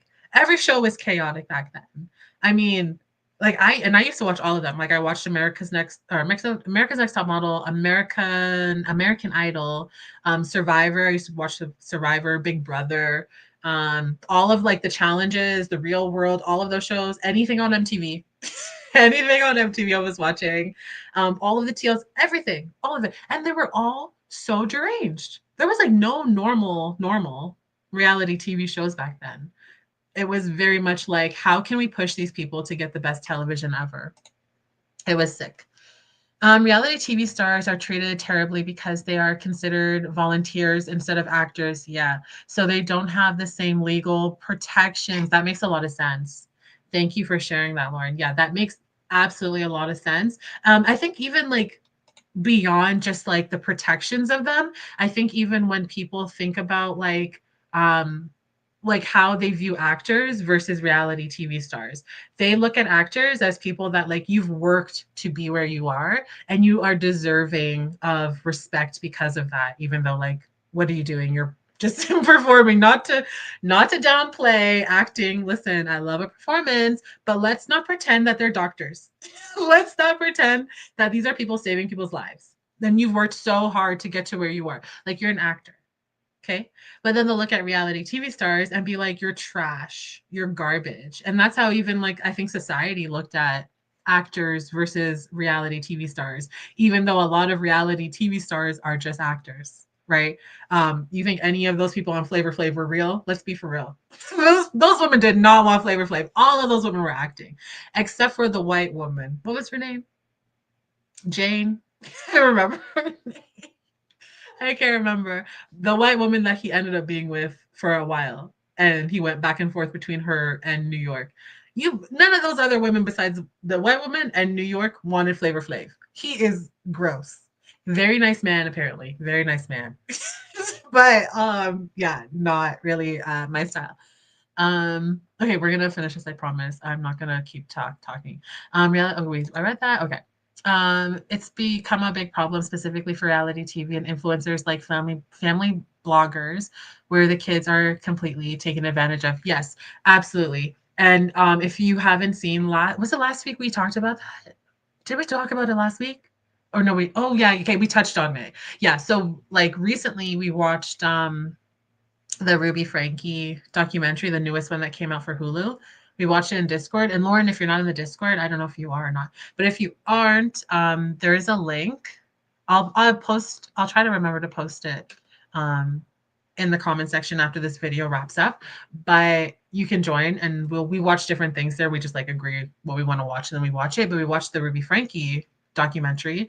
And then we talked about a situation last week with this rapper, YouTuber, DDG, and his exploiting of his son.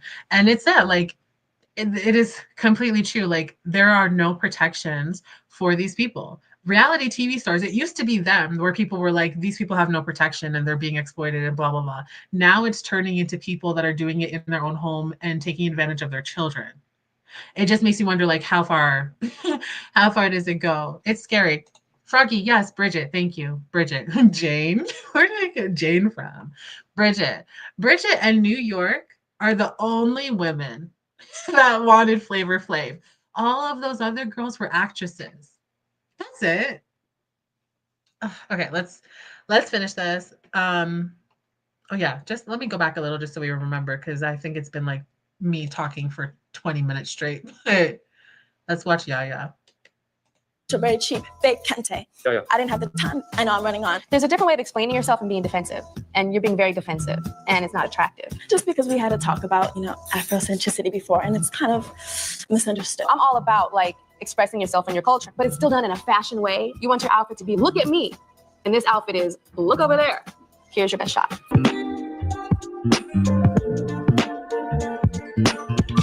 To be a model my entire life has been a dream. I cheerlead at football games and I have so many friends. Exciting. We're all happy to be here. How many girls were at I don't know. It was like 95% black girls. It was all black girls. Really? I didn't realize it was going to be like that. Like whenever I went, I was like, okay. Yeah. I mean, what's your point though? Like there's a lot of black girls. I have my opinion and I try to stay to it. I am the most uber conservative, Republican, hardcore Baptist you can ever imagine in your whole life. I don't like gay people. I don't like Muslims. I don't like abortions. I don't like anything liberal. But other than that, I really like to get along with people. Usually it's like half black, half white, or more white, just because black people are naturally like population-wise like minority.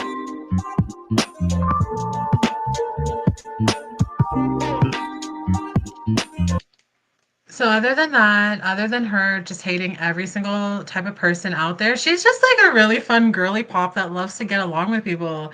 I know she hates literally everyone that's not white and conservative like her and Christian conservative like her. But other than that, like just fun, easygoing. And like the fact, I love that the girl said, and what's your point? Like, why did you even bring that up? Why would you even bring that up? Why is that something to know? Oh, there were so many black girls there. I wasn't prepared to experience. What? Why? But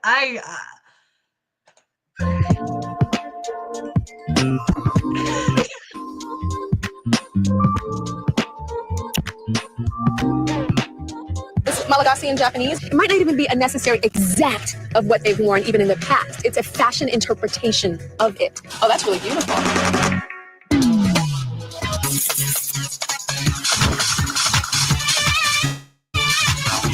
We're definitely have to do a little bit of cutting. Hair and makeup is definitely a long process today. Just make sure she's evenly coated and there's no spots. All of us girls have to be painted and plastered with different colors. I mean, it's gonna suck to have to scrub it off later.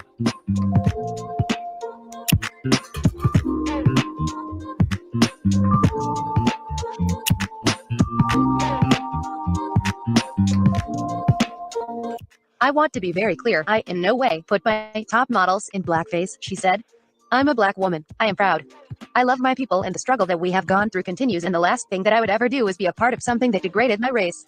I'm sorry to anybody that watched Top Model and was offended by the pictures because they didn't understand the real story behind them, or even if you did see the whole episode and you were still offended. I truly apologize because that is not my intention, she said. My intention is to spread beauty and break down barriers. It is a passion of mine. It's one of the reasons why I live and breathe and what I feel my duty, and it is definitely my number one passion in my life, to expand the definition of beauty, to stretch the boundaries and help young girls raise their self-esteem by teaching them to embrace their beauty, to look in that mirror and see that different shade of their skin and say, this is beautiful.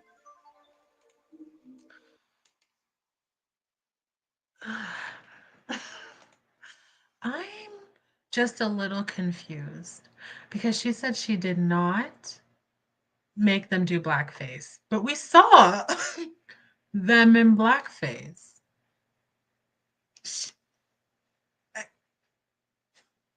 Help! Someone help! Please help me understand why she believes that they weren't doing blackface when we literally saw with our eyes that she was doing blackface. Was it because it wasn't like black paint that they, like, it wasn't a menstrual show, so it's not like black paint and then it's not blackface?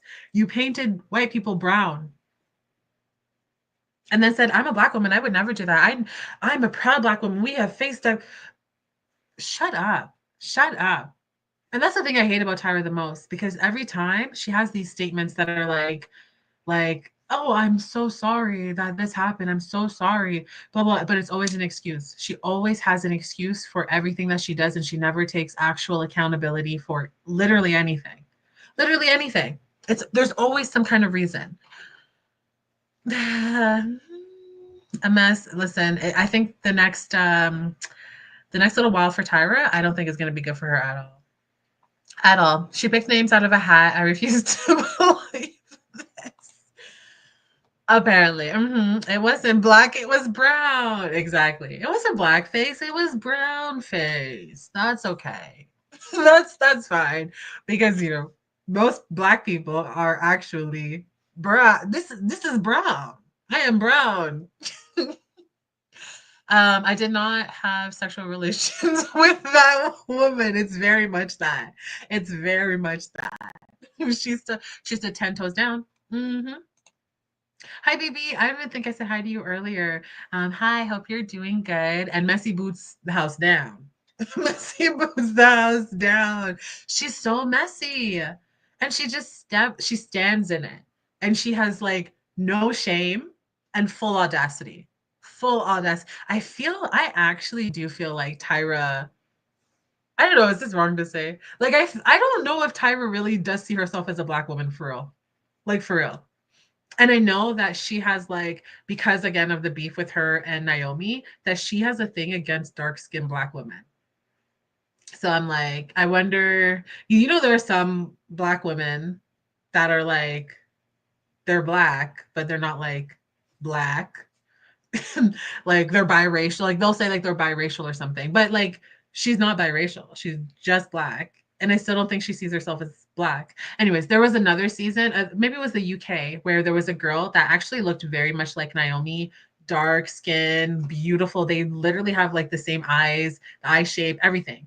And I think there was things that came out, and actually she did an interview after, and she said that she felt like Tyra was personally picking on her because of how much she reminded her of Naomi Campbell. I'm like, girl, you have so many issues to work through and you have all of the resources and you just choose not to do it. She's not going to change. She's not going to change. There's no reason for her really and honestly to change. Like, they'll just continue gaslighting us. She must forget all of this was filmed. She must. She forgot the cameras were rolling. The thing is, they never planned on the internet to be the internet. They never planned for people to be able to pull up. I can just search something on my phone and find you being racist, find you doing blackface, find you pretending to be a homeless person. That's crazy. There should not be that much footage of you pretending to be all those things or doing those things. Like, that is absolutely wild. Okay, that's the end of that video. So we're not gonna have time. We're not gonna have time to watch the interview with Salone and what is her name again? Oh, Lisa. Salone? Sloan? What's this guy's name? I think it's Sloan. Anyways, we're not going to watch the interview today, but again, like I said, when Yaya releases her video, depending on how long it is, I have no idea. It could be short, it could be very long. Who knows? But we'll try to watch those together. And I think that's probably more fitting for that stream because I know, again, that Lisa's interview is extremely hard to listen to. It's very hard to listen to. I think we will. Actually, let's pull up some clips of Tyra Banks from the Tyra Banks show. When we can end this section with that, and then the Tiana Taylor stuff, it won't take long. I just need to quickly tell you guys about it. So let's do that. Let me just go on a quick break because it has been 2 hours. Damn, it really doesn't feel like that with you guys. Ugh. I love all of you. You guys make it like so much fun to be here. And again, even when we're talking about the worst of the worst things, I just have a great time with you guys. So love it. But I'm going to take a quick break. So if you guys need to get your snacks, get your drinks, whatever, do it now. Use the bathroom. Do something. Do something. All right, we'll be back.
was talking muted. I am back.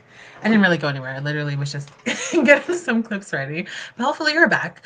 And okay, so I thought let's start with like something funny and lighthearted because I feel like again this topic is just a lot and it's so easy for us to get really upset. But there were some really good segments from the Tyra Banks show, and one of my favorite is Patti LaBelle. Okay, we just got to watch Patti LaBelle. She is absolutely ridiculous. So this is just a short video, so like not even a minute long. But let's watch it. Actually, let me make sure it's okay. Cool. Yeah, There's has paper on it. Yeah, you can't eat the paper. Nope. Now these are But made you can with. touch them with your hands. That is true. 2 kinds of cake mix, and also one of the little secrets I use diet hot cocoa packets to make to really amp up the chocolate flavor. Diet hot cocoa. What is Patty saying over there? She is causing trouble. Yeah, no, what makes you think I could eat the paper, boo? You can eat the paper. No paper. Paper bad, cake good. Okay, next. You're the one that wanted to eat the paper. I didn't want to eat the paper. What's wrong with that? Okay, again, the frosting is made out of fat-free whipped cream, like marshmallow cream, which is also a great ingredient, and fat-free cream cheese. Okay. Okay. Must everything be a contest? Are you okay? Girl, yeah, but I don't need paper. I just made sure my hands were clean, and when I said to the audience, this is paper, yes. I meant that I'm not touching the actual cupcake, boo. Oh, I see. Why did they try to do Patty like that?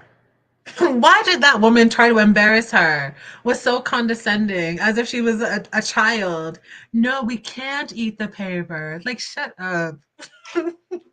Anyways, I love that clip. I absolutely love it. Also, I need to go look into that lady because I know for a fact there was something weird about that lady. Like something came out in like the last 5 years, let's say, where I was like, everyone was just like, and that's why Patti LaBelle had to do you how she did you because something is wrong with her. But I don't want to, I think I have it, but I don't want to speak on something that isn't true. So I'll let y'all know next time. But let's get into some of Tyra's antics because the lady is a mess, to say the least. This is, and I don't know why. I don't know why she was always doing these social experiments. But for some reason, this one is her pretending to have rabies. Don't ask me why. Okay.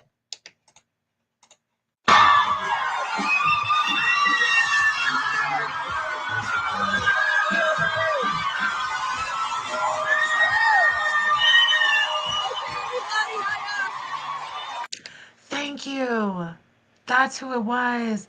That's Dan Schneider's wife. I knew that it was something weird. Oh my gosh. Okay, I was thinking about something else. So I'm glad I didn't say it before because what I was thinking was someone else that has done like cooking segments and she like has a book that she co-wrote with someone and that person murdered people. So but that's not that lady. That is Dan Schneider's wife. That was being like that towards Patty. That's crazy. I completely forgot about that. Thank you so much, Samantha. Yeah. And Dan Schneider, he's another one. Gotta go. But yeah, okay.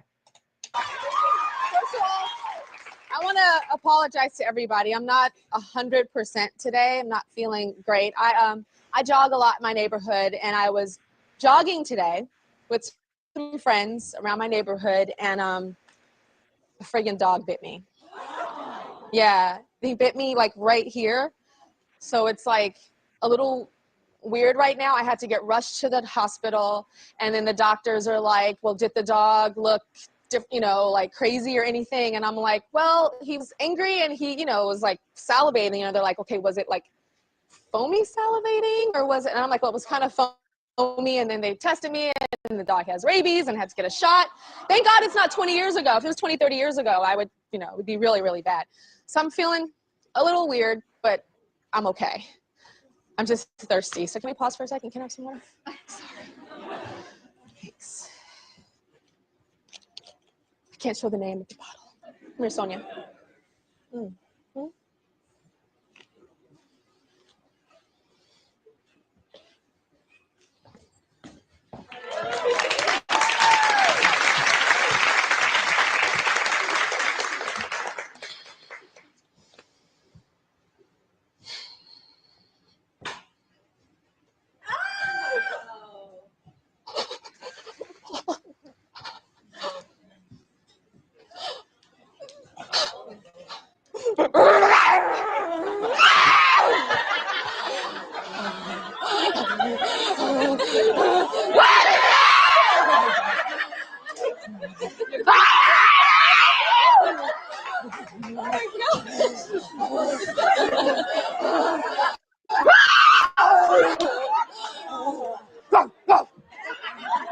We're breaking you today. Start the show. Tyra, break. This is so embarrassing. Like, you know, she thought she ate that. She was like, I got all of them. Ma'am, you were barking and they were laughing.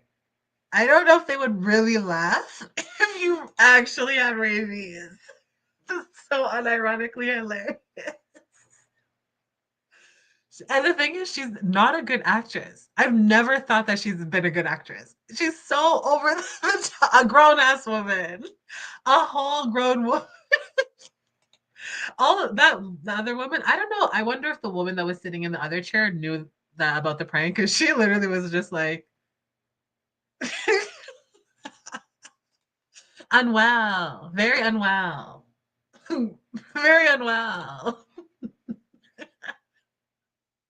I don't care who you are. Don't be hollering in my face, barking with whatever's in your mouth coming out of it. I would look like the bitch, because I would be like, oh, please don't. Please move from me. No. Eric Andre couldn't write this. No, he couldn't. He couldn't. And I love Eric Andre. He could not. With rabies, you get hydrophobic and wait, did I say that? Hydrophobic and physically cannot drink water. Oh, very interesting. She's just ridiculous. She's ridiculous. Okay, so that was just like a funnier one. There is this body experiment one. I haven't watched these through, so but they're all very short. So we'll watch this. Oops, what did I do? Okay. When I look in the mirror, I see fat. So I try not to look at it, and I focus on my face. And I focus on what I like about my face and what I could live with, I guess. And I just see layers. Like, I have 6 different sets of love handles. So I cover it up so that I don't have to look at it. My producers interviewed the women before the show started, and they asked them about women's bodies and what they call other women. So those women started giving lists and names of what they call other women. So we took those names that they gave, laid them all out on cards that they gave, not that my producers did, and then they assigned those cards to other women in the experiment. And those other women had to wear that sign. Okay, everybody, what do we think of her shape? Out of the words we have left. I would say unhealthy. And what makes you think that about her? Because she doesn't look like she exercises. She doesn't look like she has a balanced diet. I would pick couch potato because she gives off a lazy air about herself. Okay, so is it couch potato? Having her in the room listening to this is crazy. This is crazy. And again, I just feel like everything Tyra did was with this intention of humiliating other people.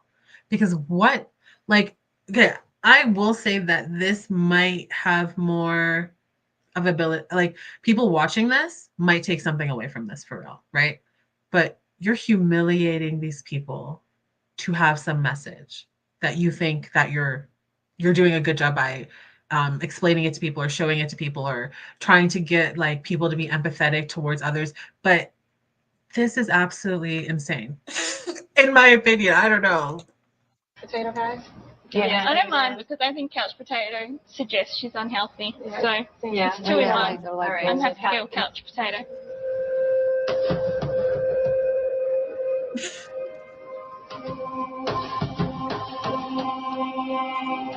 Oh God. This just wasn't about women hating themselves. This experiment was about women labeling other women, attacking other women, putting down other women. And I wanted to show society how easy women do it. We've asked the women of Tyra's body build to assign one another different job titles based on their interpretations of each other's body image. We hope this exercise would help us learn how body image can influence women's perceptions of wealth, intelligence, and ambition. Phone sex operator. I think banging body. No, you know what? I'm gonna say No, couch stick potato all the way. Couch potato, because what do they're always your dream, but when you find out on the other end, True. it's always one who's just sitting there and doesn't have a job at home. True. But is it because I'm heavy, so we have to hide me behind a phone? But that's what the stuff Yes, is. I know. I think couch potato, potato because she could be in her house by herself. She's behind the scenes. Nobody knows what she really looks like. She's a fantasy in guys' minds, and she doesn't have to leave her house. Couch potato. Couch potato. When it's all said and done, created more scars, or was there healing? There was so much healing on this stage. You have to get to the core and you have to get to the truth. And the truth is not pretty and the truth hurts. But in the end, you cannot let people leave that room, and I cannot let people leave this stage without some type of healing going on, some type of enlightening. And that's what happened. How? How, Tyra? How did you force those women that you first put against each other to make names and call them horrible things, call each other horrible things in front of each other? Then how did you make them heal before they left the room? I know we didn't watch the full episode, so right, a lot of context is missing, but I would just love to know how. A lot of these episodes, by the way, have been like completely wiped from the internet, and probably because they're horrible. They are terrible. But for her, and even her sitting there thinking that she's doing something, like she has this air of like, I'm changing people's lives. Did you not just make that woman, that one woman that everyone said is a couch potato, and she must either be a phone sex operator, was a phone sex operator or a couch potato, and then they said that she's lazy and unathletic and doesn't work out and all this stuff. You think she healed on that show? Do you think she healed when she has a bunch of people, thousands upon thousands of people watched that show and saw her go through that? And you think she left and felt, wow, I'm so glad that I went there and probably made $50 for them to exploit me? You think so? I don't know. I would bet my money that she didn't like it, but what do I know? What do I know? Okay. Well, we will watch. I did have like the kiss my fat ass one, but we can skip that. Was there any other ones ahead? Okay. I couldn't even find by the way, I could not find the homeless experiment one, and I could not find the fat suit, which makes me feel like they're gone on purpose. Just saying. You get an eating disorder. You get an eating disorder. No, but for real. Tyra Banks has caused a lot of eating disorders, allegedly. No one come for me for anything. I don't even have nothing to take. But Tyra Banks has definitely, in my opinion, been one of the major causes for a lot of young girls having eating disorders, and even young men. But when it's just online trolls, online bullies, Okay. Let's go to Tiana Taylor. We'll wrap up the Tyra stuff for now, but we're not done with Tyra overall. Like I said, we still have the interview with Lisa and Sloan, I think. No, I don't think it's Salone. I think it's Sloan. Lisa and Sloan, and then we will also have Yaya's video whenever she does put that out. So we will come back to Tyra, but for now, let's move on to Miss Tiana Taylor. Now, Tiana Taylor is also, she is not new to reality world, to reality TV and all of that. And the first time that I ever saw Tiana Taylor was when she was on My Super Sweet 16. Was that what it's called? Yeah, My Super Sweet 16, MTV, My Super Sweet 16. And I was obsessed with that show. And the second that I saw her, I was like, I want to be that woman. She was just like the prettiest person I had ever seen. She was so cool. She knew everybody. She could skateboard. She danced. She played guitar. She did everything. I literally was like, I'm going to be you one day. And she's just so talented, and I absolutely love her. But recently, she finalized her divorce. If you didn't know, she was married to, let me find the stupid thing. Okay. She was married to Aman. Is that his name? Aman, yeah. Okay. Couldn't remember. And let me share this with you so y'all can say it. All right. Okay. So Tana Taylor, the caption reads, Tana Taylor and Amon Trumpet's divorce is finalized. Okay. So they've been together for a long time. They've had a TV show together with them and their family. They have two, is it two? Yeah, two, not three. Two kids. They are so friggin' cute. And I watched the show. I used to watch it with my best friend, and I always thought, like, oh my gosh, they're so cute. Like, her man is fine. She's fine. Her kids are beautiful. They got money. What else could you want? What else could you want? We got it all. But it was not enough for Aman. Yeah, unfortunately, he decided that he was going to step out on their marriage several times, and allegedly. And yeah, Tiana wasn't up. She wasn't up with it. She wasn't going to put up with that. So they ended up getting divorced. Before the divorce was finalized, and before it was even in the media, Tiana wanted to handle this all very quietly and privately. And remember, Tiana is someone that grew up in the industry. She is like literally like all of her family, industry people. She's definitely swimming in nepotism, but she's talented.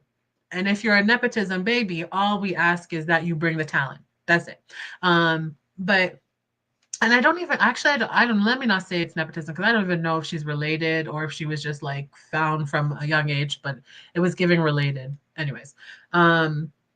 But so Tiana has been in the industry for her entire life, basically. And throughout that time, how many times have you heard of Tiana Taylor coming to the internet to talk about drama or to give her opinion, her 1-2 cent on anything?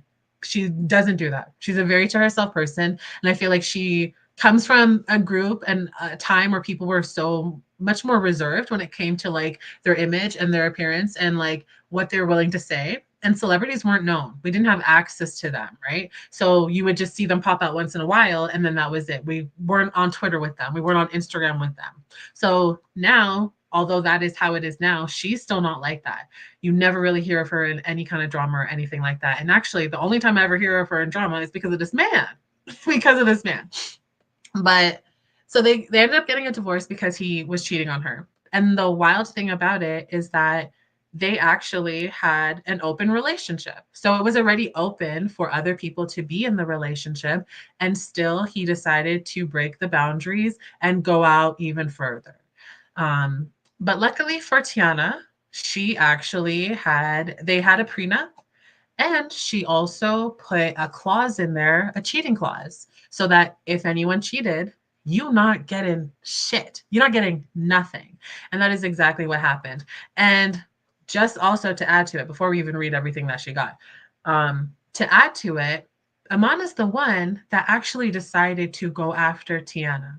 And he was the one that was like, I don't want to handle this privately. And it's allegedly, he's the one that also leaked the divorce papers when it first came out that they were getting divorced. So he apparently, allegedly behind the scenes, has been trying to shame Tiana and bring a whole bunch of disgrace and embarrass her because he also knows, allegedly, what people are saying. He also knows how private of a person she is and that any kind of public scrutiny does embarrass her because she's not like that. So he tried his best. And on top of trying to embarrass her, he also said, I'm going to come for everything. He wanted her businesses. He wanted her money. He wanted all the houses and the cars. He wanted every single thing. And mind you, companies that Tiana started before she even met him. He wanted all of that. But let's see what actually happened. Let's see what he ended up getting. Okay. So it says Tiana Taylor and Amon Trumpet's divorce is finalized. Tiana is receiving 4 houses worth over $10 million, a 7-figure payout, and luxury vehicles, including a $300 Maybach, $70,000, or sorry, $300, $300,000 Maybach, 70,000 Mercedes Sprinter, and a tour bus. She also retains full ownership of her companies, and Iman must pay $8,000 a month in child support and cover their children's private school tuition. He got nothing. He got absolutely nothing. And it's all because of the clause, the no cheating clause. So he really screwed himself. And you know what? I don't know Tiana, so I can't say anything like, oh, she just did this because he was trying to attack her. But it does seem like she wanted more, like she went heavier because he was threatening her. And apparently, allegedly, he has even stopped like being a father to his kids during this divorce. He's so mad and so bitter. Mind you, he's the one that ruined it. I will never understand why people do this kind of thing. Like you ruined your own relationship and now you're mad that you're losing. You can't have it all. Sorry. Ugh.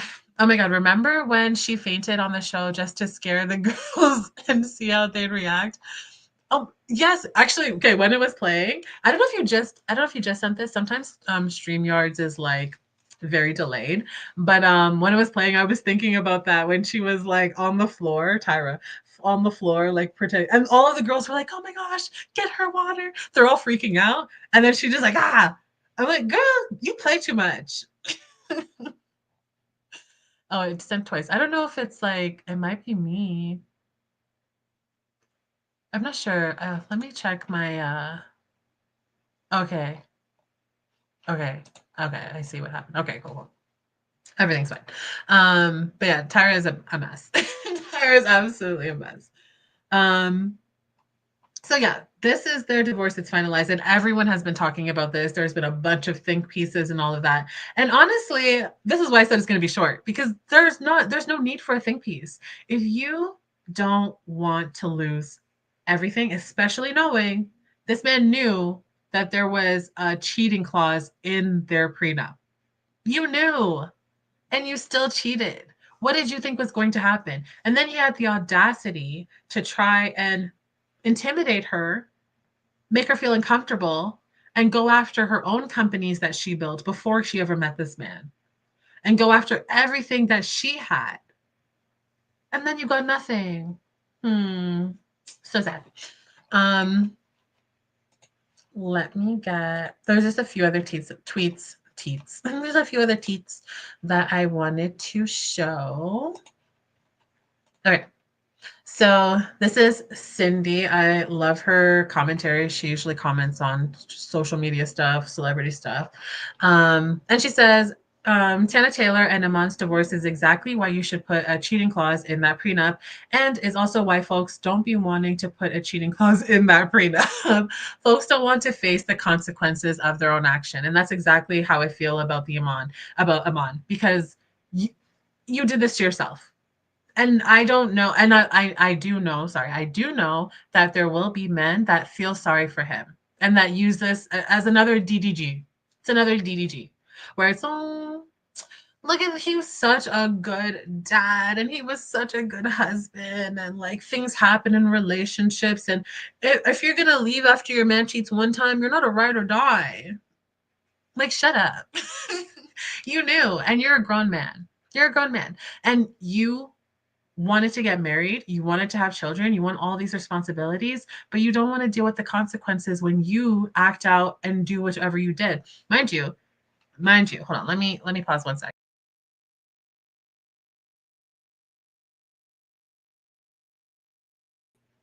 Okay. Mind you, allegedly he cheated. So it's been said that he's cheated multiple times, but I know one of the women, but one of the women that he cheated with, she came out. Her name is, oh my gosh, what was her name again? I literally know this. Selena Powell. Now, if you know anything of Selena Powell, she is, okay.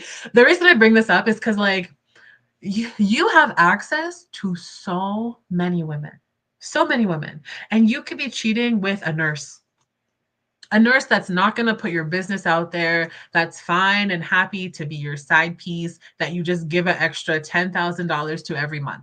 There's a woman out there that would have been happy to do that. But instead he cheated with women like Selena Powell. Now Selena Powell she's literally known as a pass around. Like that is her one title in Hollywood, if you want to say that.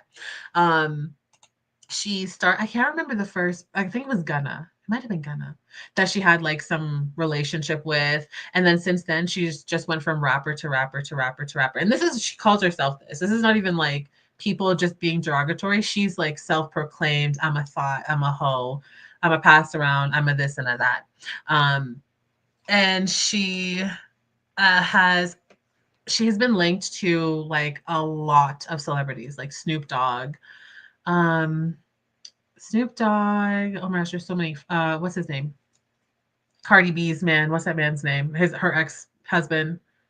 Oh my gosh. I don't remember his name. Cardi B's ex-husband. Well, whatever. DJ Academics. Her and DJ Academics actually dated for a minute, which is disgusting because they're both gross, but he's definitely worse. But I just want to show you guys her, and not to judge people on their looks for anything, but it's just like you have so many women to pick from, but you want to do it with someone that is like known to be this type of person and talks about it openly. Like she uses it for clout. She will go sleep with a married man, a married famous man. She only likes married men, by the way. She'll go sleep with a married famous man and then make a live about it. And then start posting photos of you. She'll start taking secret videos of you guys together and then post it on her Instagram. She likes this. She gets attention from doing this. And she's been doing this for literally years now. She's probably been famous for like around 10 years. And she's been this exact way from then. Why would you go and cheat with this girl out of all of the women in the world? That's what I don't understand. Like you want your business out there. And she went on the Tasha K show, like she's a podcaster, I guess, or interviewer or whatever. She's a lady that said Cardi B had herpes, and then Cardi B proved that she didn't have herpes and then sued her, and she almost robbed her blind. Okay, that's Tasha K. So she went on the Tasha K show and she just aired out everyone's business and was like, I slept with this man and I slept with that man and blah, blah, blah, blah. And she said, I slept with Iman. And that's when all the rumors started about Iman. And I mean, there had always kind of been some rumors that Iman and Tiana had separated for a while, like they were living separately. But after she said this, it was like, this was the first person to come out and really like say anything or claim that they did anything. But this is Selena. And just a note, if you were ever cheated on, it has nothing to do with you as a person. It's not because you're not fine enough. It's not because you're not freaky enough. It's not because you're not smart enough or you don't make enough money. It has nothing to do with you because he cheated on Tiana Taylor with this woman. Am I saying this woman is ugly? Absolutely not. But let's be for real. Let's be for real. That's it. I'm not trying to insult people, but let's be for real. Oh. Narcissists do shit like this because they think they can outsmart everyone and everything. Yeah. And usually they're less than smart. Usually they're actually not as smart as everyone else. They're not the smartest in the room ever. Which is why it's always so ridiculous that they did think that they could get away with it to begin with, because the things that they do are so blatant and transparent. Like, be for real. A smart person wouldn't have picked Selena Powell. I'll tell you that much. I'll tell you that much. I've never heard of her, but damn, that's wild. This is her niche. Yeah, if you can call it. No, it's literally her niche. This is literally what she's known for. If you guys watched Love is Blind, maybe like 2 seasons ago with Clay and AD, the black couple that was on, I want to say maybe it was like season 6. The same season with the lady that said that she looked like Megan Fox, and everyone was like, Megan Fox. To this day, I can still see it. Okay, she's not crazy. But in that season, Clay and AD, they broke up. Well, AD was it? Yeah, AD said yes, and Clay said no. And then they continue dating behind the scenes or whatever. And then he all of a sudden is posted up with Selena Powell. And I mean posted up. Like they in bed together. They taking photos. She's calling him my baby daddy. Her friends are commenting on posts of them saying, finally, I've been waiting to talk about y'all. Like, oh my gosh, I love you guys, blah, blah, blah. Like, okay. And apparently at the time, Clay was like just hoeing around with a whole bunch of different women. And Jimmy and Chelsea. Yeah. Sorry, Jimmy and Megan. That season. But yeah, afterwards she was heavily linked with Clay. But and it's just funny. It's just interesting because if you remember anything from that season, Clay was very much like, I'm looking to be a man and I want to be a father and I want to be a husband and blah blah blah. And he was telling AD that he couldn't be with her because AD had allegations that she was a sugar baby once. But then he went to go with okay, I just wanted to throw it out all there. Also, side note. Oh my gosh, all the tangents. But AD's engaged, and I'm very happy for her. And her man look very happy, and he's fine. She's fine. Love to see it. So it all works out in the end.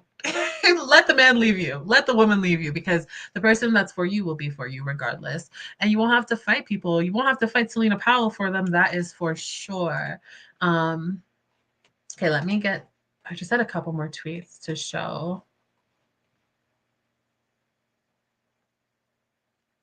Okay. So this person's name is Damn Jazz Again.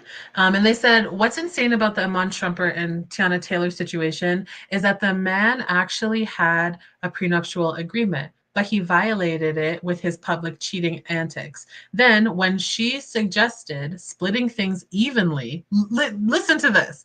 Tiana wanted to split things evenly with him. She was like, because again, from the beginning, she wanted it to be very private and just done with.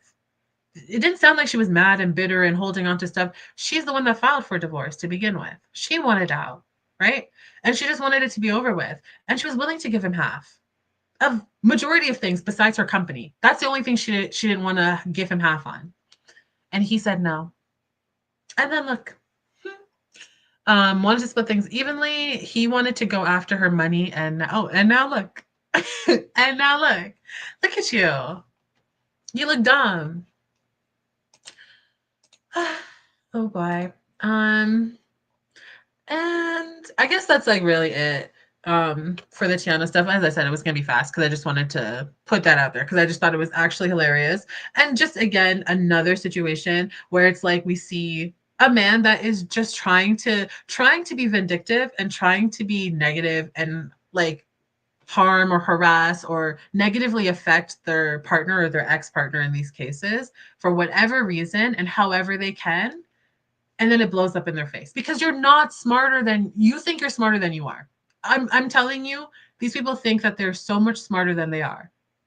And they really need a reality check. And I hope that these cases happen more for people. If you have the audacity and you're so wicked and evil that you would actually like, I get it. Like you can be bitter, you can be sad, you can be mad, your relationship's ending, and that's really hard to swallow. But that's the mother of your child, and that's someone that you once upon a time loved.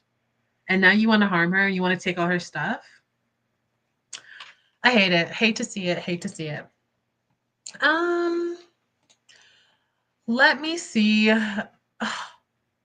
Oh, damn. There was this boy mom page that I found that I was going to show you guys and torture you guys with it, but it's deleted. I think she deleted her entire account.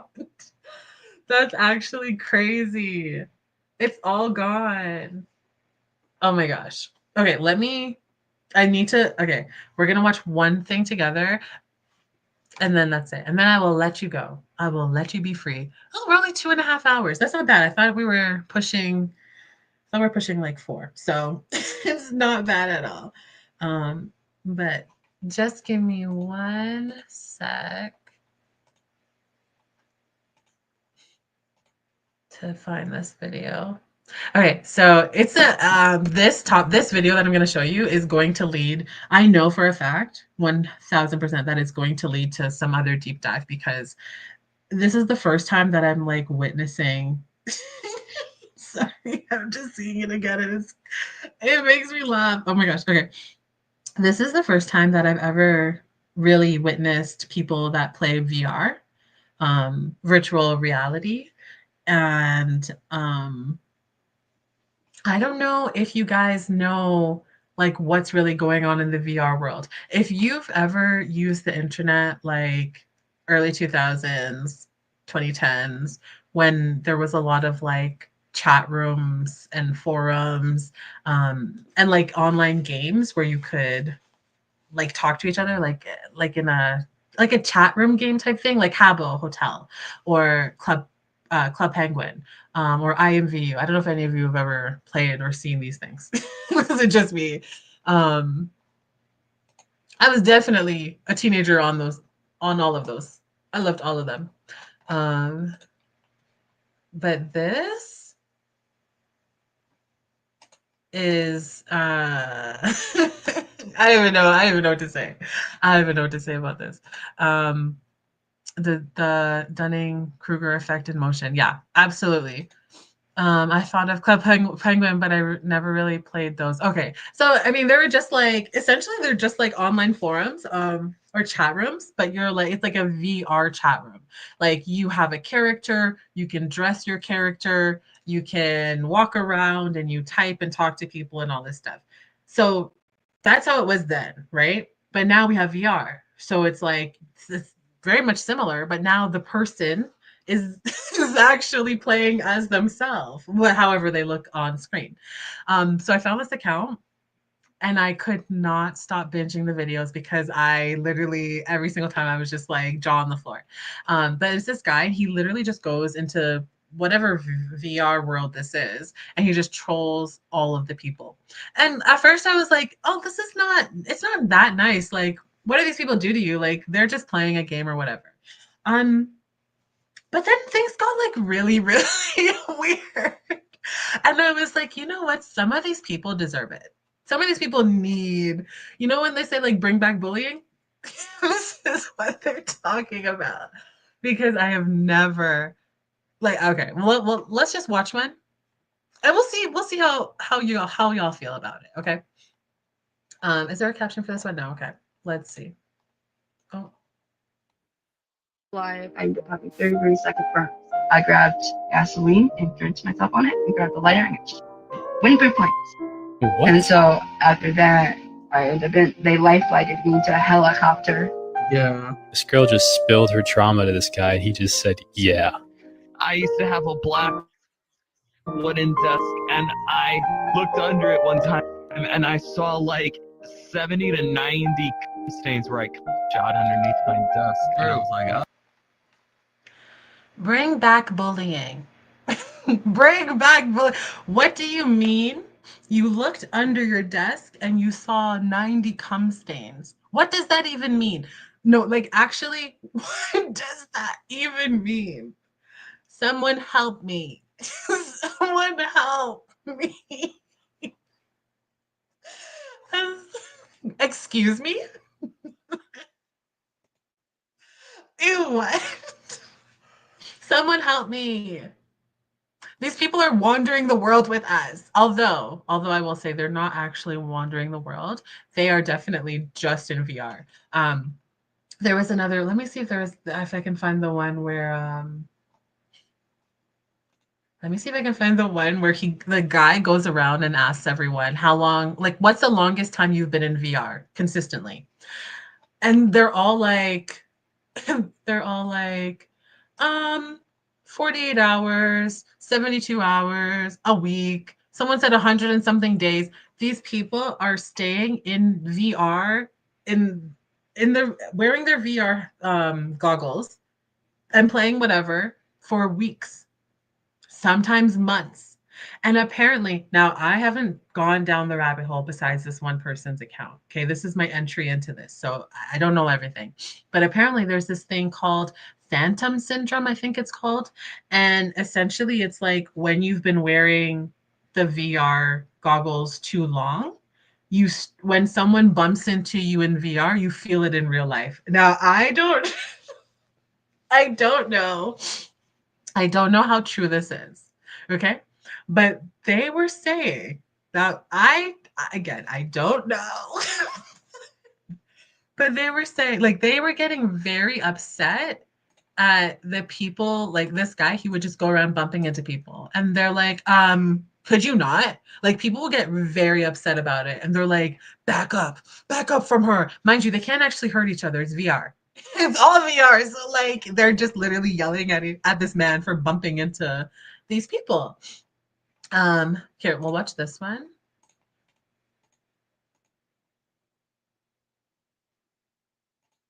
Oops, pause. Okay, share screen. Oh, I always forget. I've got Phantom Sense and Phantom Touch. Phantom Sense. I don't know what I said before. I don't know if that was it.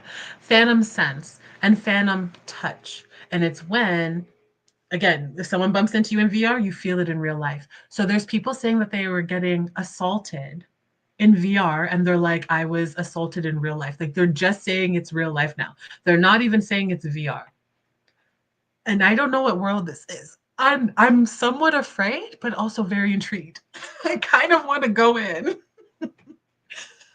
Basically, just please stop. I can physically feel you going through my body. How long do you have to play this game to get that? I practically live in VR, and I've got an actual headset. You feel like if I throw emotes at you, can you feel that? Yeah. You're cute. Are you guys the e-daters? Excuse me? Can I help you? Like, is it that desperate, like, for information? Like, do you need to ask stuff like that? Keep making silly comments. I don't think that's a silly It's comment really at funny all. to me. We're on VR chat, and you guys are talking about dating, so... We are dating. We are dating outside of VR chat. Oh, We nice. are in a relationship outside of this game. And I'm gonna go visit her in March. So. Oh, you're gonna go, oh. Okay, first of all, why did that man sound like a robot? Said, and I'm gonna go visit her in March. Oh my, by the way, we're in March.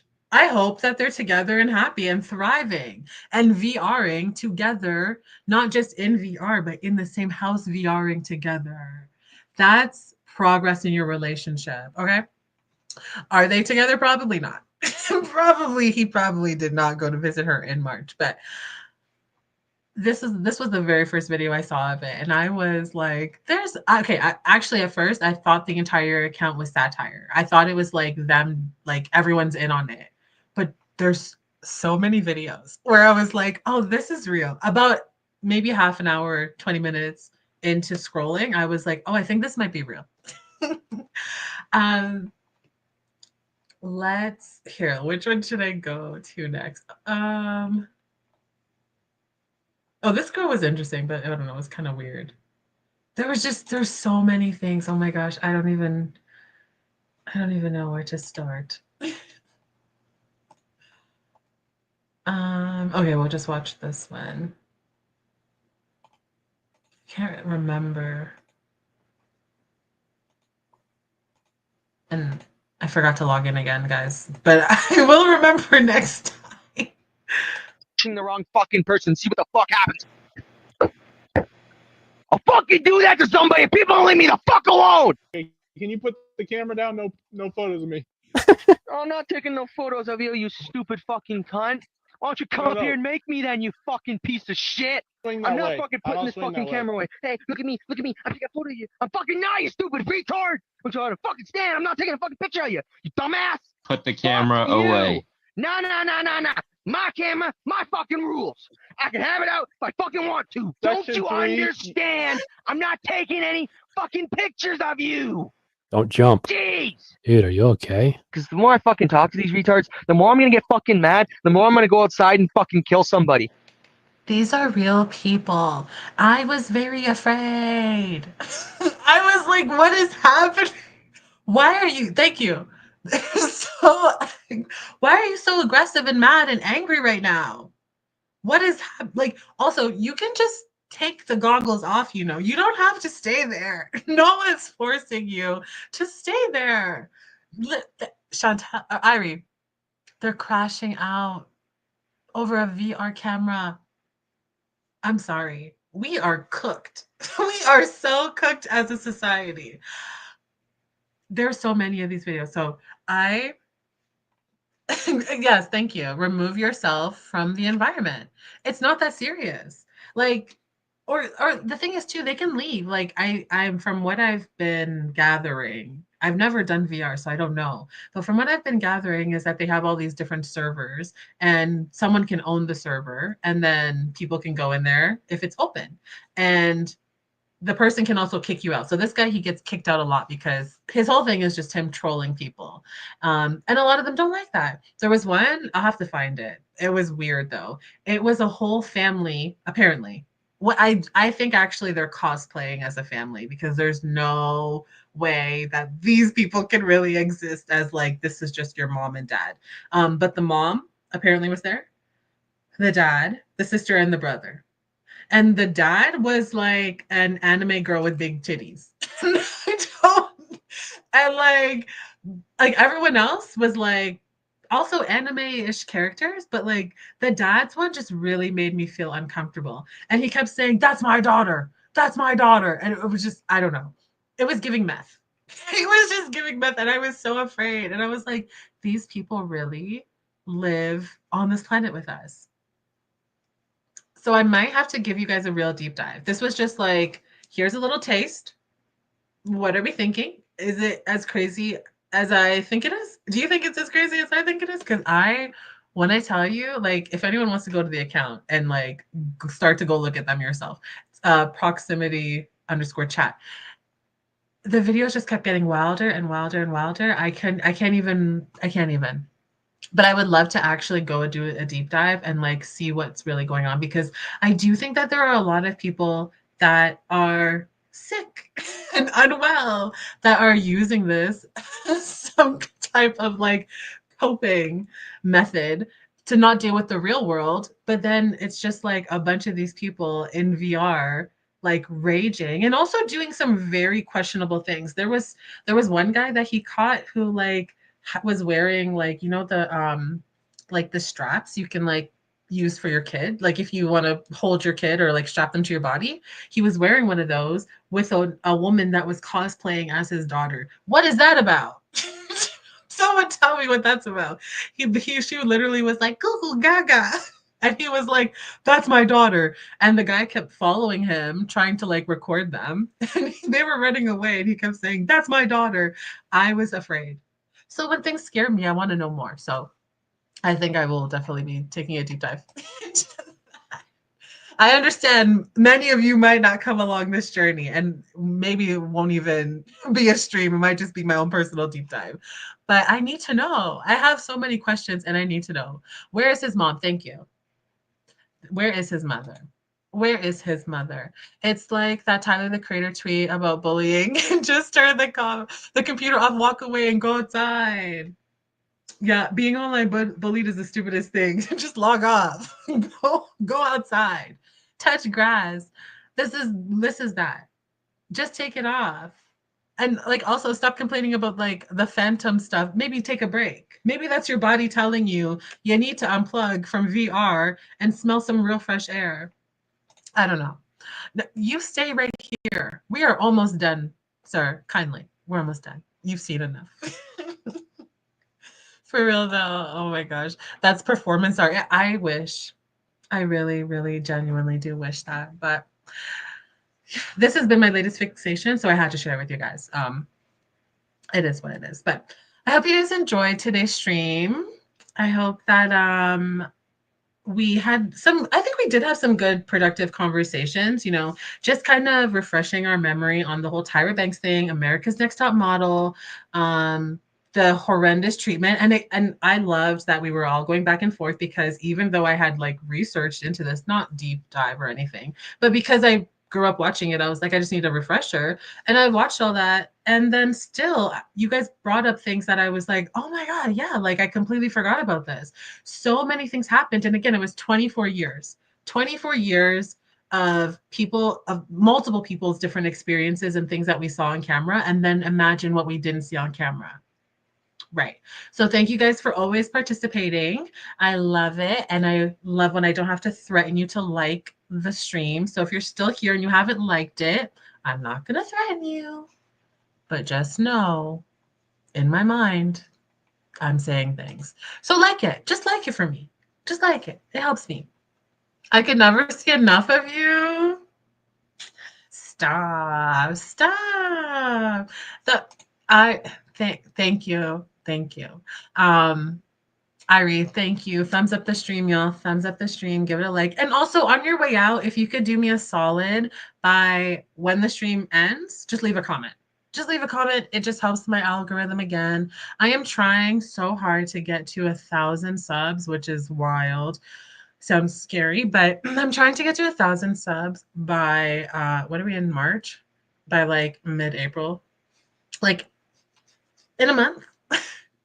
So I think I could do it. I don't know. I really do believe in myself that I could do it. And I would love your help any way you can, liking the stream, even sharing it, even if you don't actually share it somewhere, just press the button. And leaving a comment. I would really appreciate that. And thank you all for coming and participating. Just enough of men yelling. I understand. I understand. It was a lot. It was a lot. I should have eased you guys into that more. Sorry, my bad. It was totally my bad. Thanks for another great stream. Thank you, Irie, for being here and participating. I appreciate you. Oh, by the way, I think we might be in Discord this weekend. There is a documentary that came out from Vice about what is it? Oh my gosh, it's like an ongoing series. It's not like one specific documentary, but it's an ongoing series about the dark side of reality. I think that's what it might be called. And there's a Tyra Banks episode that came out last year, and I would love to watch it with everyone. So maybe this weekend or Monday, we absolutely will be back in Discord to watch the Gypsy Rose show if anyone wants to be there. I know I said we were watching it yesterday, literally yesterday, but I messed up on the days. So it's Monday, we'll be there. So maybe we can also find the Vice doc and watch that also if anyone wants to come. Probably 9-ish p.m.ish. I don't know. We'll figure it out. I'll post it on my stories and also in my Discord to alert everyone. But thank you guys so much. What was the word of the day? I'll comment that. Oh, okay. What's the word of the day? Rabies. Maybe rabies. Maybe rabies is not a good word. I don't know if YouTube likes that word or not. No. What else did we talk about? Everything was really bad. All the words I'm thinking of are bad. I think you should comment rabies. And with maybe a pink heart, leave your favorite pink emoji and the word rabies. Okay? Do it for me, please. But I appreciate all of you, and I hope everyone has a good night and a safe weekend. And I'll see you soon. Bye. Oops.